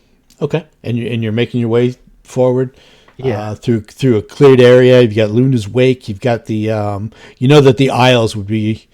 You'd have to do something special to make your way down through the aisles. Luna, stop right there. Yep, that's 15 feet. That's difficult terrain. If you want to move further, how would you get past the people that are in a glut in front of you trying to scramble out of the way? Poke my spear at them as I'm walking down the aisle. Just kind of brushing them out of the way, sort of thing, or are you killing civilians, or? I can if you don't move, you might get hit by a spear. So I'm incentivizing them to move or duck. At this point, there really isn't anywhere for them to move. They're kind of jammed in. Okay. Well, then I'll move to there, and then I'll use my power to teleport my wizard power 5 feet. Okay. Yeah, and so now I'm in the middle of them. All right. So now you kind of come up, you're kind of straddling. There's people trying to scramble out from under your legs. They're pushing. There's kind of a crush happening now. Okay, shit happens. Arthur. Question. Does standing up from sitting count as standing up from prone? Does that take a No. full move action? No. You could have stood up last round, or No, I Taking a component is I also explicitly a said move action. I explicitly said he was still sitting. Does Okay. standing up take up another move action? Yeah. yeah, standing. If you're staying seated specifically, yeah. I was standing seated because I believed that I could have gotten up. Now that everyone has gotten quite a bit further than I'd like, I can't exactly affect this thing. If it comes up to Luna or even Teddy and Naka, I can't affect it, so I am going to be forced to move forward. I am going to stand up as my move and then take my standard action to... It's difficult terrain, correct? Up there, it's fairly cleared out now. You can, yeah, it's difficult terrain moving over the chairs, and in the top row, if you're moving left and right, it's not difficult terrain. In that case, yeah, I am going to... GM, you can actually draw little circles of where things are like at a standstill, and then remove them when they clear out. Yeah, that's so we know where and where not to go. Yeah, I am going to spend my turn basically hopping forward, getting up there, getting closer to the action. Not too close as to where I'm in danger, but close enough to where I can actually affect the target if they come up to Naka and Teddy.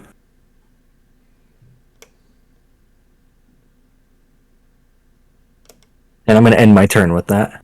Okay. So it's pretty loud, I take it? Yeah, right? yeah, the screams and... She is going to, a quick free action, just shout as much loud as she can to the crowd and point them to the, is that stage left or whatever it's called? Yeah, there's exits. Let me open those doors. So that's what she does for her free action as a shout. For actual action, she's going to cast a spell. She is going to cast... she is going to cast Gravity Bow. Okay. Bloop. And then that takes up a spell. And then she is going to move 1, 2, 3. All right. Teddy will continue to move along to the side. Yeah, Teddy's pretty much unimpeded by this. She's the terrain isn't very difficult for her. That means she can move a little bit further. I mean, she can move at her normal. Yeah, however, Naka shouts at her to stay. Yeah, So by she the way, stops there. that I will say, that token down there, the green man with the red flame in his hand, that is the slot, right? No, that's the dead guy. Then I don't see any slots. The slot is in him right now, devouring from the inside. It's still inside him. Oh, It burst out and then it went back in to devour more of him. I thought it had already exited and it was making its way. Okay, got it.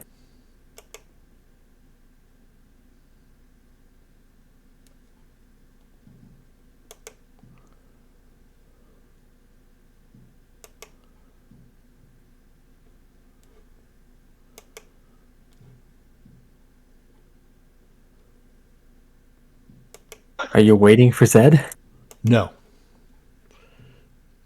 I just wanted to... I guess they're gonna just help people escape, just to give them something productive to do. Yeah, exactly. They're, say, Zed's over here and Kai's over here. And they're trying to help people out. What is the lighting condition where we're at? Is it still kind of dark? Like there's Yeah, there was no lights time on. for the stage lights to come up or anything like that. There's just the lights on the stage. The seats. I probably shouldn't have moved as effective as I did, given the lighting situation. But the seats. What are they? Are they like wood? Are they stone? Are they? Yeah, it's like a wood. chairs? It's like a wooden bench with individual legs. Oh, okay. The poker that I had, that's a makeshift club. Yes. I'm going to withdraw that, so that'd be a move action, and then standard action cast light on it, and then set it on the chair, so it eliminates as much as possible the area where Usami's standing. Okay. Maybe the light will help people see what and escape more efficiently. I don't know. Okay, great.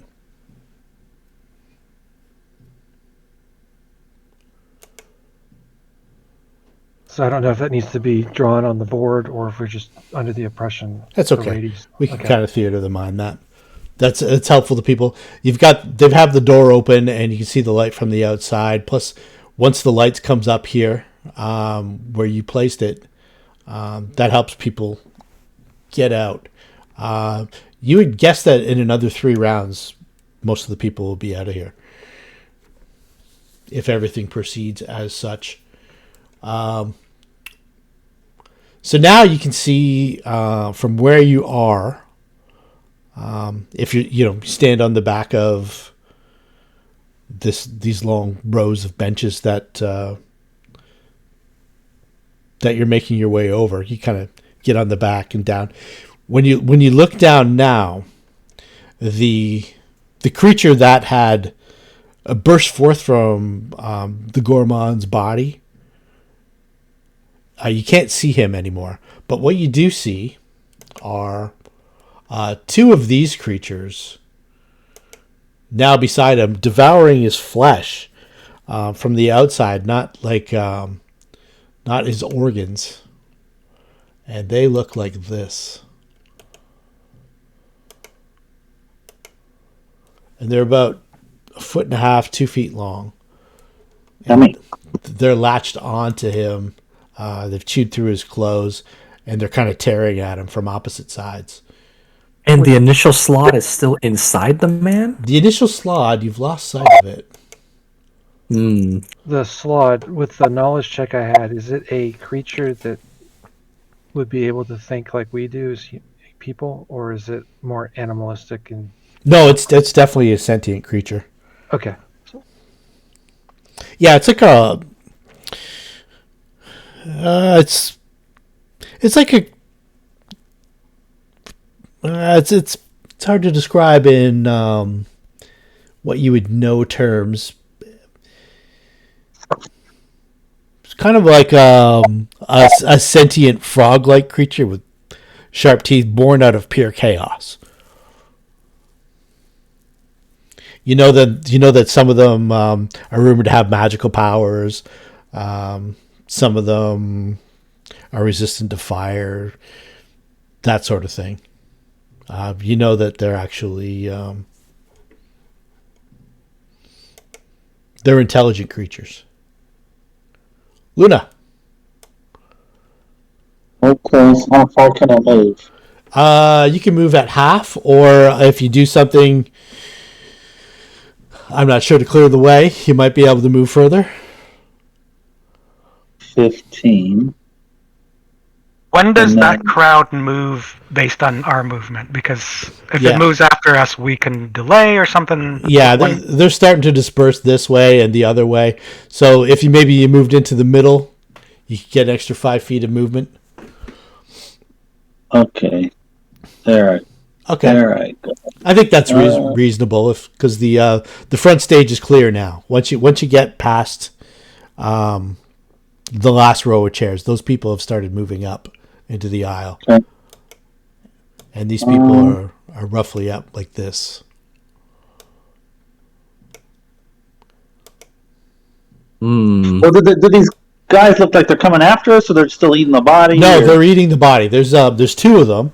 They're about, now that you see them, they're maybe 3 feet long. They look bigger than you initially thought from where you were, because they're all kind of curled up, and they're about half a foot thick. They have their mouths almost like have 4 sets of teeth, and they've kind of wrapped around his arms individually, almost like a lamprey. But there's 4 of them as opposed to just one central mouth. It's kind of wrapped around him like a starfish. Okay. He's definitely dead too, by the way. He's getting pulled apart both directions from. No, he's a method actor. He's just really into this role. He is. It's the role that makes him great. Arthur. Yeah, Arthur is going to continue what he's doing by going over these seats. It does slow him down, but it's going to be a lot easier than trying to move through the hordes over here. Yes, definitely. So he's going to take a move, 5, 10, 15. And I don't think he wants to overtake Naka. So I think he's going to continue charging up that blinding ray. Okay. Just because he feels that he can afford to be a bit slow as long as he has his hand on his holster effectively, as you could say. That's going to end his turn. Okay. The slad larvae begin to feed, or continue to feed. Knock. How much of the body is left? Do they look like they're about done? These guys are just to the point where they're almost ready to pull off the arms. They've got legs. They've got the torso that wasn't devoured from the initial thing that burst up through them, and the head. So there's a fair bit left. But now that you're a little bit closer and a little bit of time has gone by, they look like they might be getting a little bit bigger. I think that's as much as I can move. And she signals Teddy to move towards her. Okay. 1, 2, 3, 4, 5, 6. All right. Those are stairs down, by the way, too, Luna. I should have pointed that out. Those are stairs down into the the orchestra pit. Okay. Cool. Does that give us high ground bonus +1? Or no? The stage is raised up, actually, so they're higher up than you are. What goes down then? The stairs where Luna is. Those okay. Those are stairs down, and then the stairs up to the actual stage. The diagonal ones are on going either up. side. Yeah. Got it. The stage itself is about 5 feet higher than the little area where you guys are now.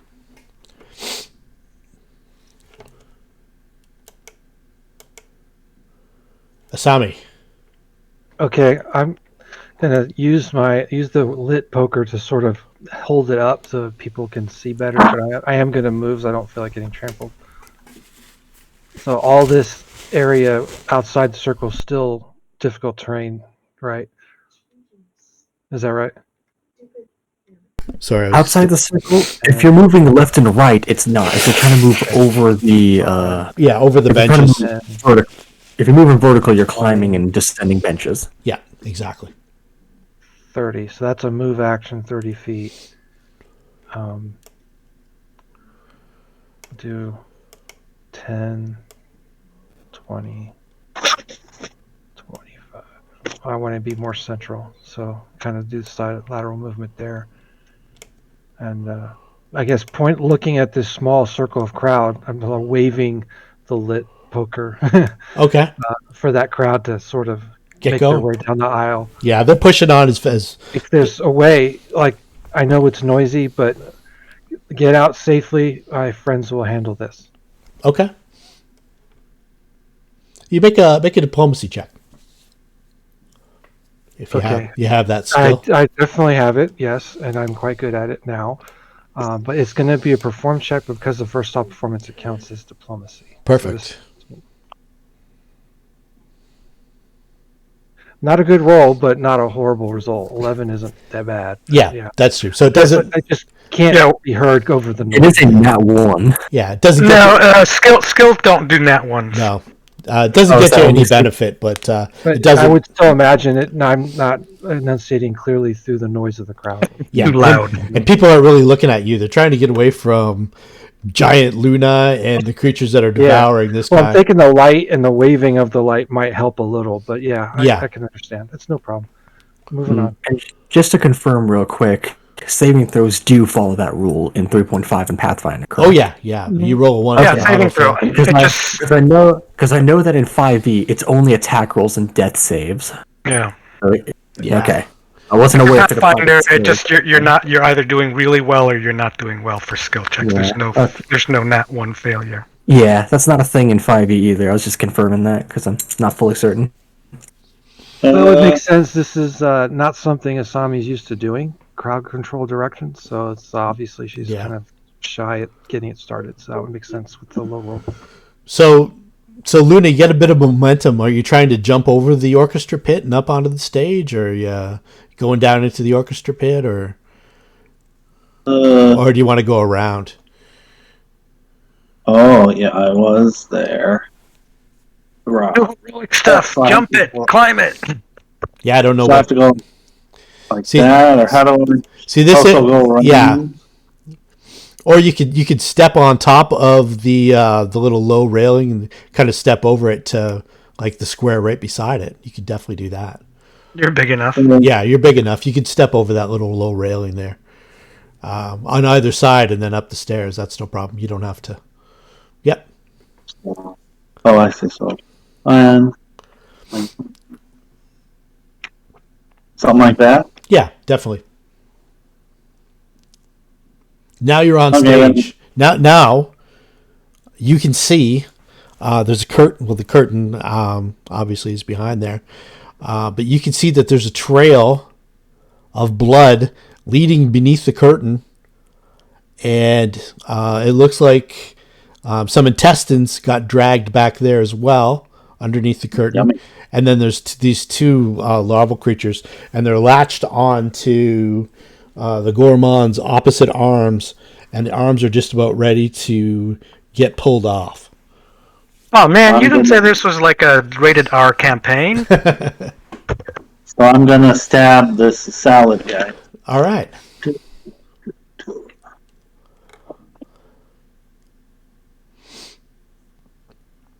Wah, wah. And the spear digs down into the stage and misses. The creature's now aware of your presence. Oh no. Arthur. Okay, considering the fact that Asami tried to persuade them and failed. Okay, it seems that getting these people out of here is going to need a bit of a harsher tone. Is there a way to intimidate these people out of here? Basically informing them that if they don't Way leave, too many I people don't- to intimidate. I don't think they're loitering. I think they're just kind of pushing on each other, trying to panic to get out. I think they're already terrified as it is. I meant more of a case of effectively using like a stern, you will die if you don't leave here, leave orderly, or you will not get out of here, effectively. For the rule, the GM can say a small group, but not the whole. Okay, just confirming. Just Yeah, to make sense. and the area in front of you is fairly cleared out now. Just the aisles, Yeah. it's just remnants Yeah. of people. They'll probably be out fairly shortly. Just asking because I like using that plus 12. It is very nice. Yeah, definitely. Use your well. hero points and boost it. Anyway, I believe, I'm gonna have to, since Luna is definitely engaging with these things, she is definitely gonna be in the fray, they might move to her. I think that charging up that little blinding ray, not worth it at this point. I think taking my action and my move to double dash basically is the best option here. It's Okay. gonna be 1, 2, 3, 1, 2, 3. And that'll be the end of Arthur's turn, getting as close as he can so he can hopefully do his magic. All right. Slad 2, Slad larva. Begins moving toward, it breaks off from its meal and begins moving towards Luna and Okay. draws an attack of opportunity. Yay. Let me hit this turkey. Oh, boy. Oh my boy. god, that was so dramatic, that roll there. Oh, Yeah. almost. And You're still hit, but you didn't confirm. Wah, wah. Wow. Do you have your damage right? Yeah. 18 strength, two-handed weapon, power attack. Oh, yeah. All right. You have a power attack? Oh yeah, Yes, you do. indeed. Yeah, You he have took +1 it at first BAB, level yeah. and he couldn't use it, and now he can Yeah. use it. Yeah, I forgot you have a +1 BAB at that's this right. point. All right. I'm a wizard. Yeah. You're a wizard, I'm a all sorcerer. right. I have the same BAB, so that's The how I remember. Luna skewers the slad, and it kind of lets out a screech, and a burst of blood comes out of its mouth as it's just kind of stops squirming at the end of his spear. Daka. All right. Nakako will continue moving. 1, 2, 3, 4, 5, 6. You've got a shot from there, All right. and you don't have to worry. You don't have to worry about firing into combat because. No, I have precise shot now, which is Okay. fine too. Perfect. Point blank, gravity bow. Takes a shot. Bloop. Nice shot. Bloop. The arrow digs into the. All right. I get to fight turn on better my. when I'm not performing. So I wonder what I should take from that. Is it rolling well? Is what I'm saying. She calls for Teddy. 1, 2, 3, 4, 5, 6. Teddy will come here and ready an action if something comes Okay. to knock down. Sure thing. She'll say stay, and then Teddy will stay. All right. Zed and Bakai help usher the rest of the people out. Asami. You'd say probably in about another 10 seconds, the crowd will have made it out. I just double moved my whole turn to get closer to the action. So Okay. more assistance to the party. Still got the poker in hand, but I think with the crowd behind me, it's probably not as useful. Yeah, you got the light from the lobby shining in through the door, and the people are making their way out. This front area is fairly clear. Slide larva 1.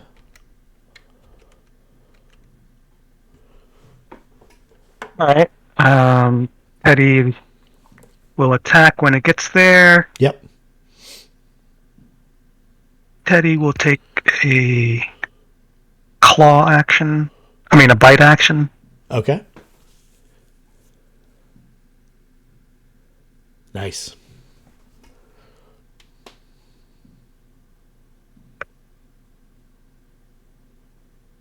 Did you get that right? Does she not have a strength bonus? He's not raging right now. Oh, okay. Gotcha. All right, so she takes a chunk out of the slab, and you notice now that that this thing's really close to you. It's getting close to 4 feet long, and its hide's kind of like a thick rubbery sort of hide. It seems like it's gorged with blood, and it seems like it's growing. So it takes a Before bite. you do anything, let me. This is an attack of opportunity. I don't think I can do any of the special hunter tricks. No, this Is it is specified a on readied your turn? action. Teddy's attack was a readied action. Oh, right. So she is going to say, as a swift action, which she still has. Oh, She says, it's still the slad's turn. He moved to. He moved Yeah, up so you to can it. only take- he now moves up to The swift 18.5, right? Your swift actions can only be taken on your turn, I believe. They're not immediate actions. Right. Okay. Yeah, she gets to use her readied action. Okay. You want to move Teddy up to 18.5 or? Nope, that's fine. It's Okay. fine. We just keep her there. And it attacks Teddy. And misses. Luna. Luna will charge, and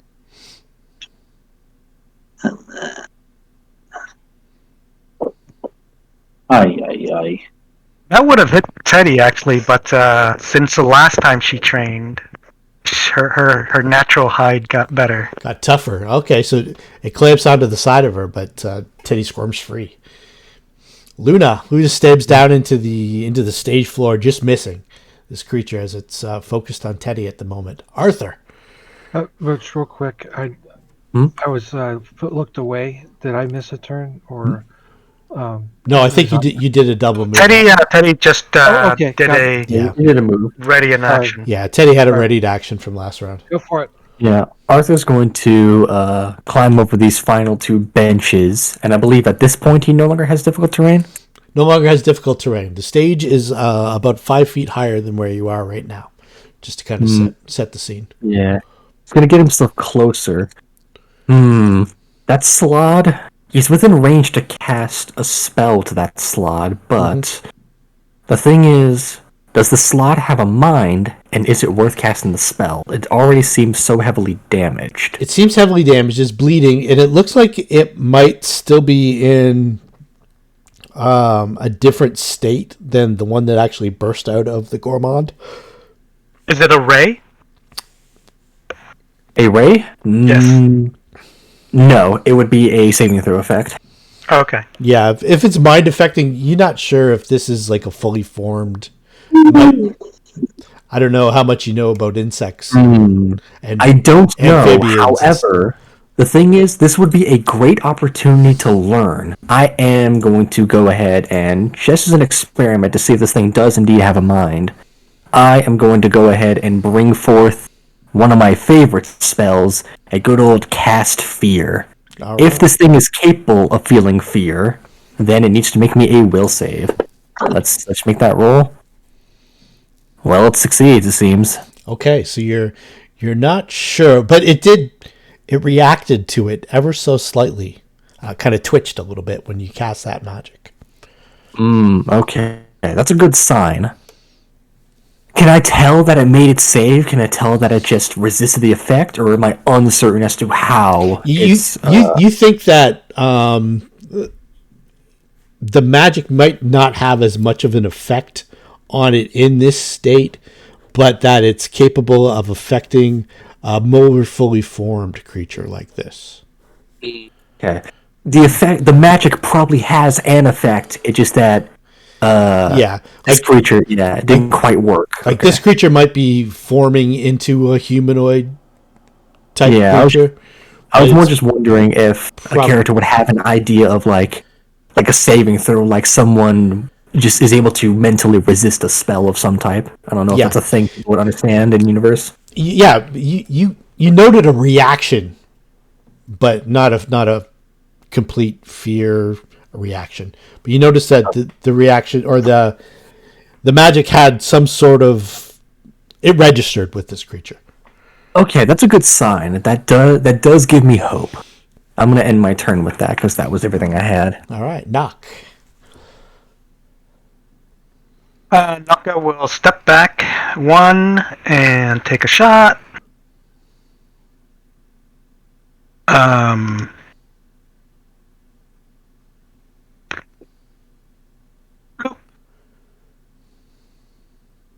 Misses, and Naka will say, destroy him.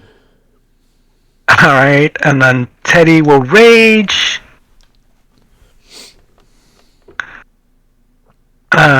Teddy will rage. And Teddy will full attack. What else does Teddy have on? I think that's all Teddy has on. Bite. Boo. Claw. Boo. Claw.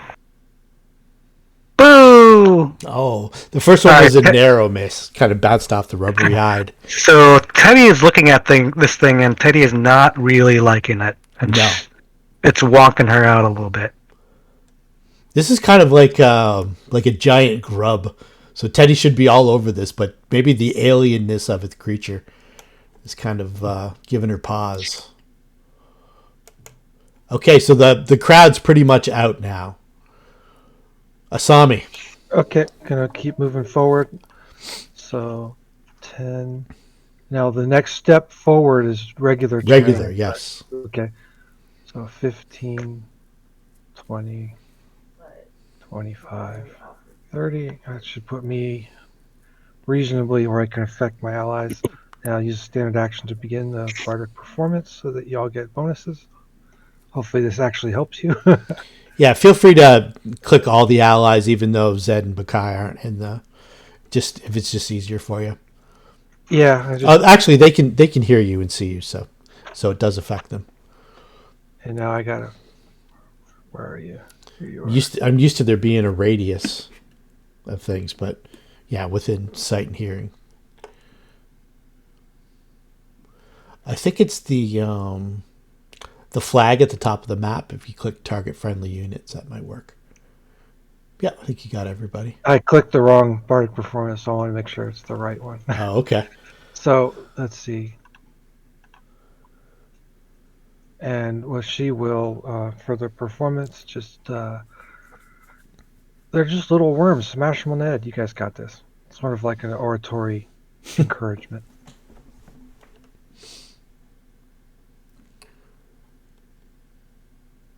All right, awesome. The Slad larva tries to latch on to Teddy.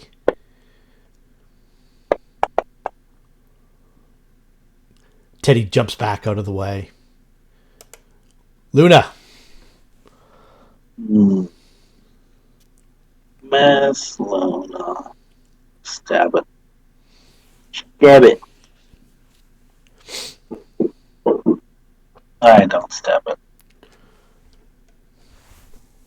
Arthur. This thing can feel fear, or at the very least, I'm assuming it can. It reacted to you. Okay, in that case, let's go ahead and cast a different spell, but... Actually, no.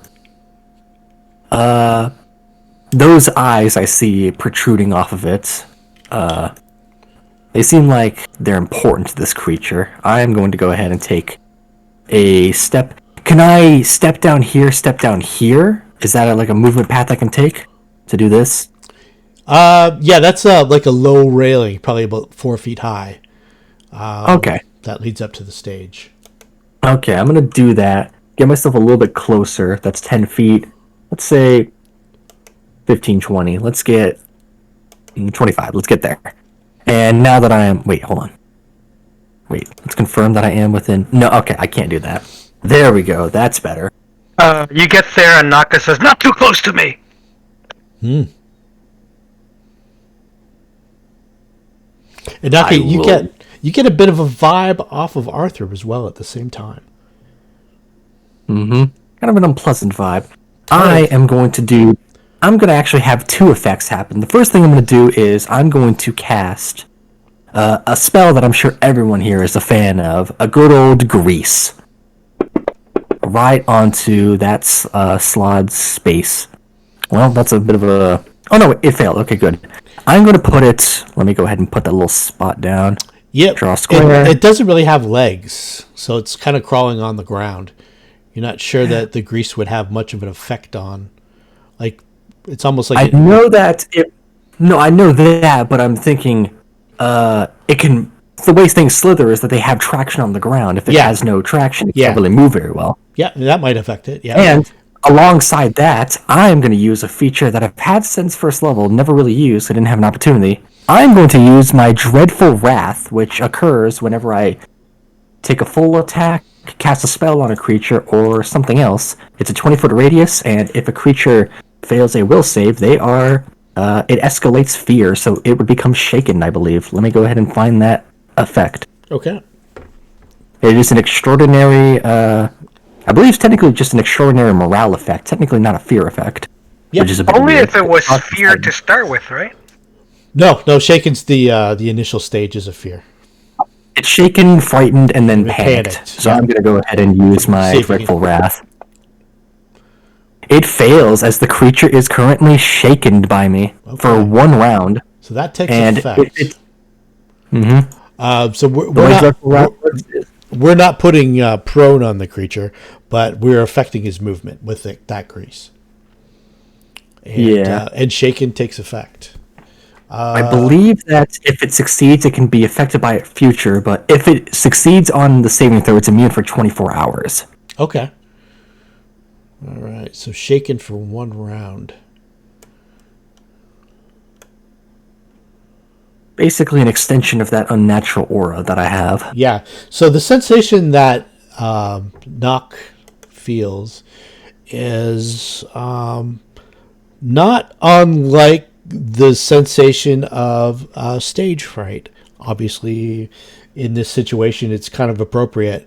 You get a strange sensation in the pit of your stomach, like jumping down from a high space or speaking in front of people in a situation where you're obviously nervous.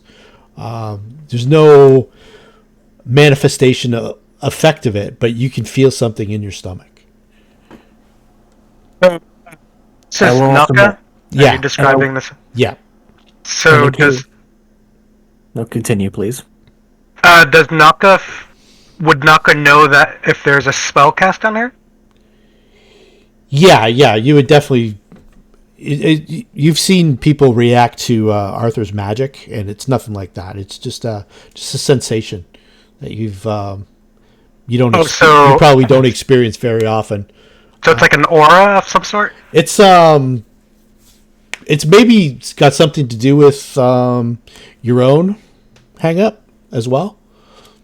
Oh, you're talking about my drawback. Yes. Okay. How high is that? It's 5 feet. Okay, yeah. I'm gonna move there as my move action. I would also like to mention that's the move. My dreadful wrath does explicitly target enemies. Yeah. It does not target creatures, it's just enemies. Yeah. But I feel like the party could still feel it if they're within 20 feet. Just a flavor piece. So you're you're down like an extra 5 feet now in the music pit. It's a pit? Alright, I thought it was raised. Okay, no. So I'm confused. I'll go. Yeah, it's a music pit so people can see over it and see the stage. I'm gonna stand right there then. Okay, great. Like you know what? You can move 5 feet over too if you want. I was here. 3, 4, 5. God damn it! I'm just gonna stay here. Okay. You can give me a perception check too now that you're up on the stage with Luna. Yep.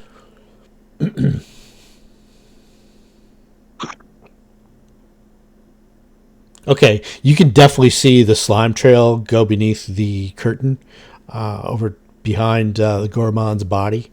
You can see see his entrails get dragged underneath the curtain. I am going to, in that case, 1, 2, 3, 4, 5, 6, 1, and then draw the curtain if I can, or walk through the curtain if I can. You should be able to move through the curtain. It's just a. Push it aside as I enter its square. You should be able to just move through it. It's just a terrain piece. Okay, so that's 2, and then I keep moving. Can your mini see beyond the curtain now? Yeah, you can. Okay, cool. Yep. Okay, so now, when you've moved through, there's a stage door, a trap door in the floor that was open. Oh, that's where that's that circle. Yeah, that's the circle. Okay. And the trail of blood leads down into there, and you can see down into the darkness. It looks like some sort of basement. Okay, but I don't see anything else, right? It's also backstage. You also see a set of stairs leading down, a little alleyway leading down to a set of stairs that you presume go down to the basement, and you see the door of what looks like a small office, and the rear stage door that leads probably behind the theater or maybe to another part of the building. She felt something to the effect of the main creature has gone down this pit behind the curtain. Yeah, having gone by the gourmand and seen that area where it burst through his stomach or ate through his stomach, whatever happened, that creature is no longer present. Okay. And she shouts over to Teddy, "Finish him!" And Teddy will attack, bite. That didn't go through. Bite. Okay. There's a hit. Okay, so Claw. creature's just wriggling. It's almost dead. Claw. There we go. Basically, she just grabs it by her mouth and she shakes it and claws at it until it no longer moves. Excellent. So that was 2 rounds of rage. And Naka says, "Calm down, girl. It's okay. It's okay." So beyond the screams in the lobby as the last several people get themselves out, there's nobody else in the theater now except for you guys. It's round 6. Yep, that's exactly the time. Okay. Kind of like a distant sound of the crowd, but there's kind of like a hush. Just you can just hear yourselves close up, breathing heavy and just kind of gearing down from the last combat. That these creatures, they were definitely dangerous, based on what you see that they've done to the arms of what's left of this guy. It looks like they were draining his blood, which somewhat appropriate to the play, but it's hard to imagine that he knew this was going to happen.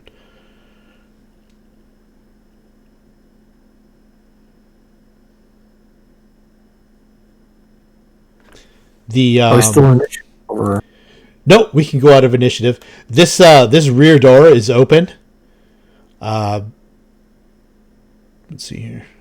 Yeah, the rear door is open. Some people obviously fled out the back door. The rest of the extras that were on stage. Do we see evidence of any other creatures? The count I saw was the main creature plus 2 little. Yeah, so you've seen just the 2 up close, and from a distance you saw the frog-like creature. You can see a trail leading down this stage door here, like a trap door kind of thing. You don't see anything on stage right now. We should probably follow the trail. Or you can examine the body to see if you don't see any movement from the body or anything like that. There's nothing coming out of the... Is he the only victim we see? Yes. Okay. So one guy. The main guy, the gourmand, the vampire. Oh, excuse me. I have my my mic on. That's okay. Or he was an actor dressed as a vampire, or Yeah, this is the now that you're looking without the actual slod coming out of his stomach. That's kind of what you see, what he was dressed like. So we're sure it's makeup and Yeah, you can prosthetics, right? You can examine the corpse if you choose. Oh, okay.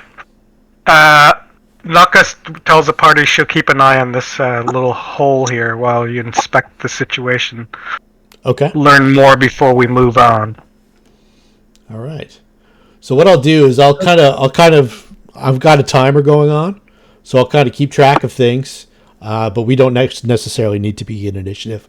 I'll just tick the rounds off. Unless if you guys want to keep going and not waste your rounds. Yeah, that's true too. This is Asami. We need to chase this creature down, and Yeah, I go after this creature. I only got a I minute left. moved a little out of Okay. turn. But Okay, we'll stay in initiative then. Asami. I moved here out of turn, so I'll say that I moved and examined on my turn. Okay. Do I need to roll, or do we just? What are you examining for?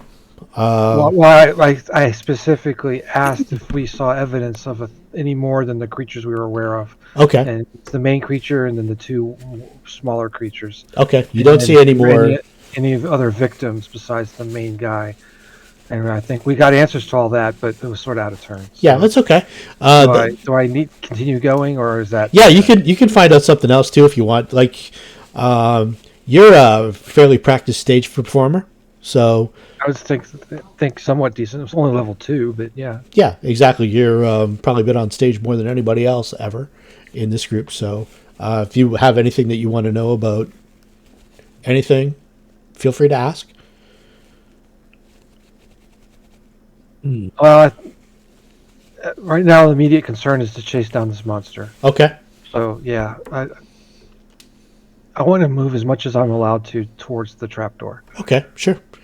That's fine. I'll trust you on your movement. I wasn't sure where you started from or anything like that, but that's not a big deal. As you run up, I think it's reasonable to make it to the curtain. yeah, Where I was, as you and you don't have to like stop and peer into the body or anything like that to make sure that a 4-foot worm isn't popping out of it. It's pretty evident that he is quite dead. There doesn't seem to be anything else in him right now, and Knox pulled the curtain aside. So you can see behind stage there's nobody dead or anything like back there. So you can definitely get to wherever you need to go. I just moved so that my character could see past the curtain. Yeah, that is fine. And I assume the trapdoor is that mark in front of. Yeah, that's Got a little the circle mark. Yeah. that's the stage door and it's open. So it's down below. In the dim light, it's a little harder for you to see, but Well, you can see, the poker with this lit. That's right too. Okay, so you can see down. It looks like there's it's like a basement, and you can see a bunch of crates and stuff down there. I wonder if that area is sort of a contained area. And you can see a ladder as well leading down. On the ladder, blood trail. Rather obvious. That Knock could have seen as well. Yeah, so I'll put the poker in such a way that it does the max light towards that area in case anyone needs it. Okay, cool. That's probably enough for Asami's turn. Yeah, for sure. Luna. Charge. Huh. Where's the thing, the ladder? Yeah, it's right underneath you. It's about 3 feet wide. It's like everyone's awareness. I did not continue the performance on the. And then, how big does the area look down there? It looks wide open down there. Okay, I will teleport down there 5 feet. Oh, okay. Yeah, definitely. You can see down there, and let me put you onto the new map. I'll give you a... Let me see here. I think I have to shift-click you to get you over there.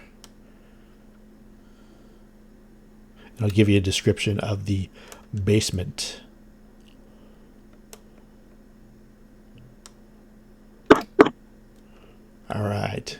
Are you able to see that okay? Yeah. Okay. So let's see. The basement has an earthen floor and is piled high with a maze of crates, racks of costumes, and boxes of theatrical odds and ends. The posts that support the upper floor are visible here. Slivers of light shine through the cracks in the ceiling, filling the basement with shadows. Rats congregate around the site, foraging for bits of food that fall through the cracks in the ceiling during the performances. I see a blood trail. Yeah, you do. It's heading to this direction.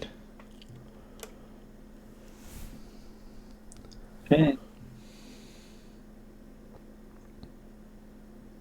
I'm done. Okay. Arthur. I would like to head my way over towards that trapdoor. Can't exactly see it. Oh, I can see stuff now when I do that. My dark vision's not exactly the best, it seems. Let's put a light on I bet if I cast light on myself, I have a little a lantern if I physically need light. Asami went and already cast a light spell, so let's put a light spell on Asami. There we go. Is that better? Still, I still cannot see through. I have to move here in order to see down there. Well, How's that? Lights- Is that better there for we you? go. Now Yeah, I turned off now the I- line of sight for you so you could move around. now I can see. Oh, I can see up there too. Interesting. I am going to. Where is the trapdoor specifically? Just right behind, right next to where Knock is. 5, 15. I am going to move through my allies. Try to get around here, like to the side. Yeah, I'm gonna basically peering in. I'm not gonna quite enter until more people go inside. Okay. I understand my vulnerabilities, and I will. But I will, however, since that was not my action, I will ready a little blinding ray in case something pops out. Okay. Knock. Knock will follow through. Okay. And just go down the hole, and so will Teddy. Yep, it's a pretty easy climb for you. You just kind of can slide down the ladder. Teddy, I'm not sure. Maybe She'll grab onto Teddy and bring her down. or maybe Teddy just latches onto your shoulder or something like that. Teddy's fatigued anyway. Okay. We've got Zed and Bakai and Asami. Oh, we saw Luna poof down there. Yeah, And, Luna disappeared for a second, and then appeared on the other side of the floor. How deep is how It's 10 feet. 10 feet? Okay, I'm going to go down the ladder. Okay. Let's. I'll shift you guys over to the other. So, Knock, you would have more movement than just the. I have to shift you on the map here. It's hard because I have to shrink it down so far. I'm not sure who I'm really moving.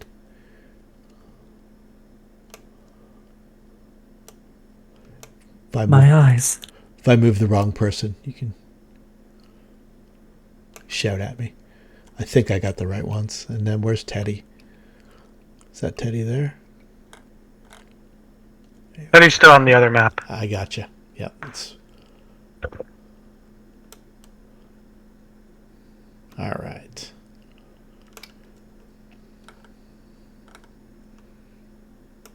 So, like I say, Knock. It was 10 feet down, and then you can use more movement if you want. Oh, we don't have the new map yet. Yeah. Oh, okay. Should be on there. It's over to the right. Oh, there it I is. see.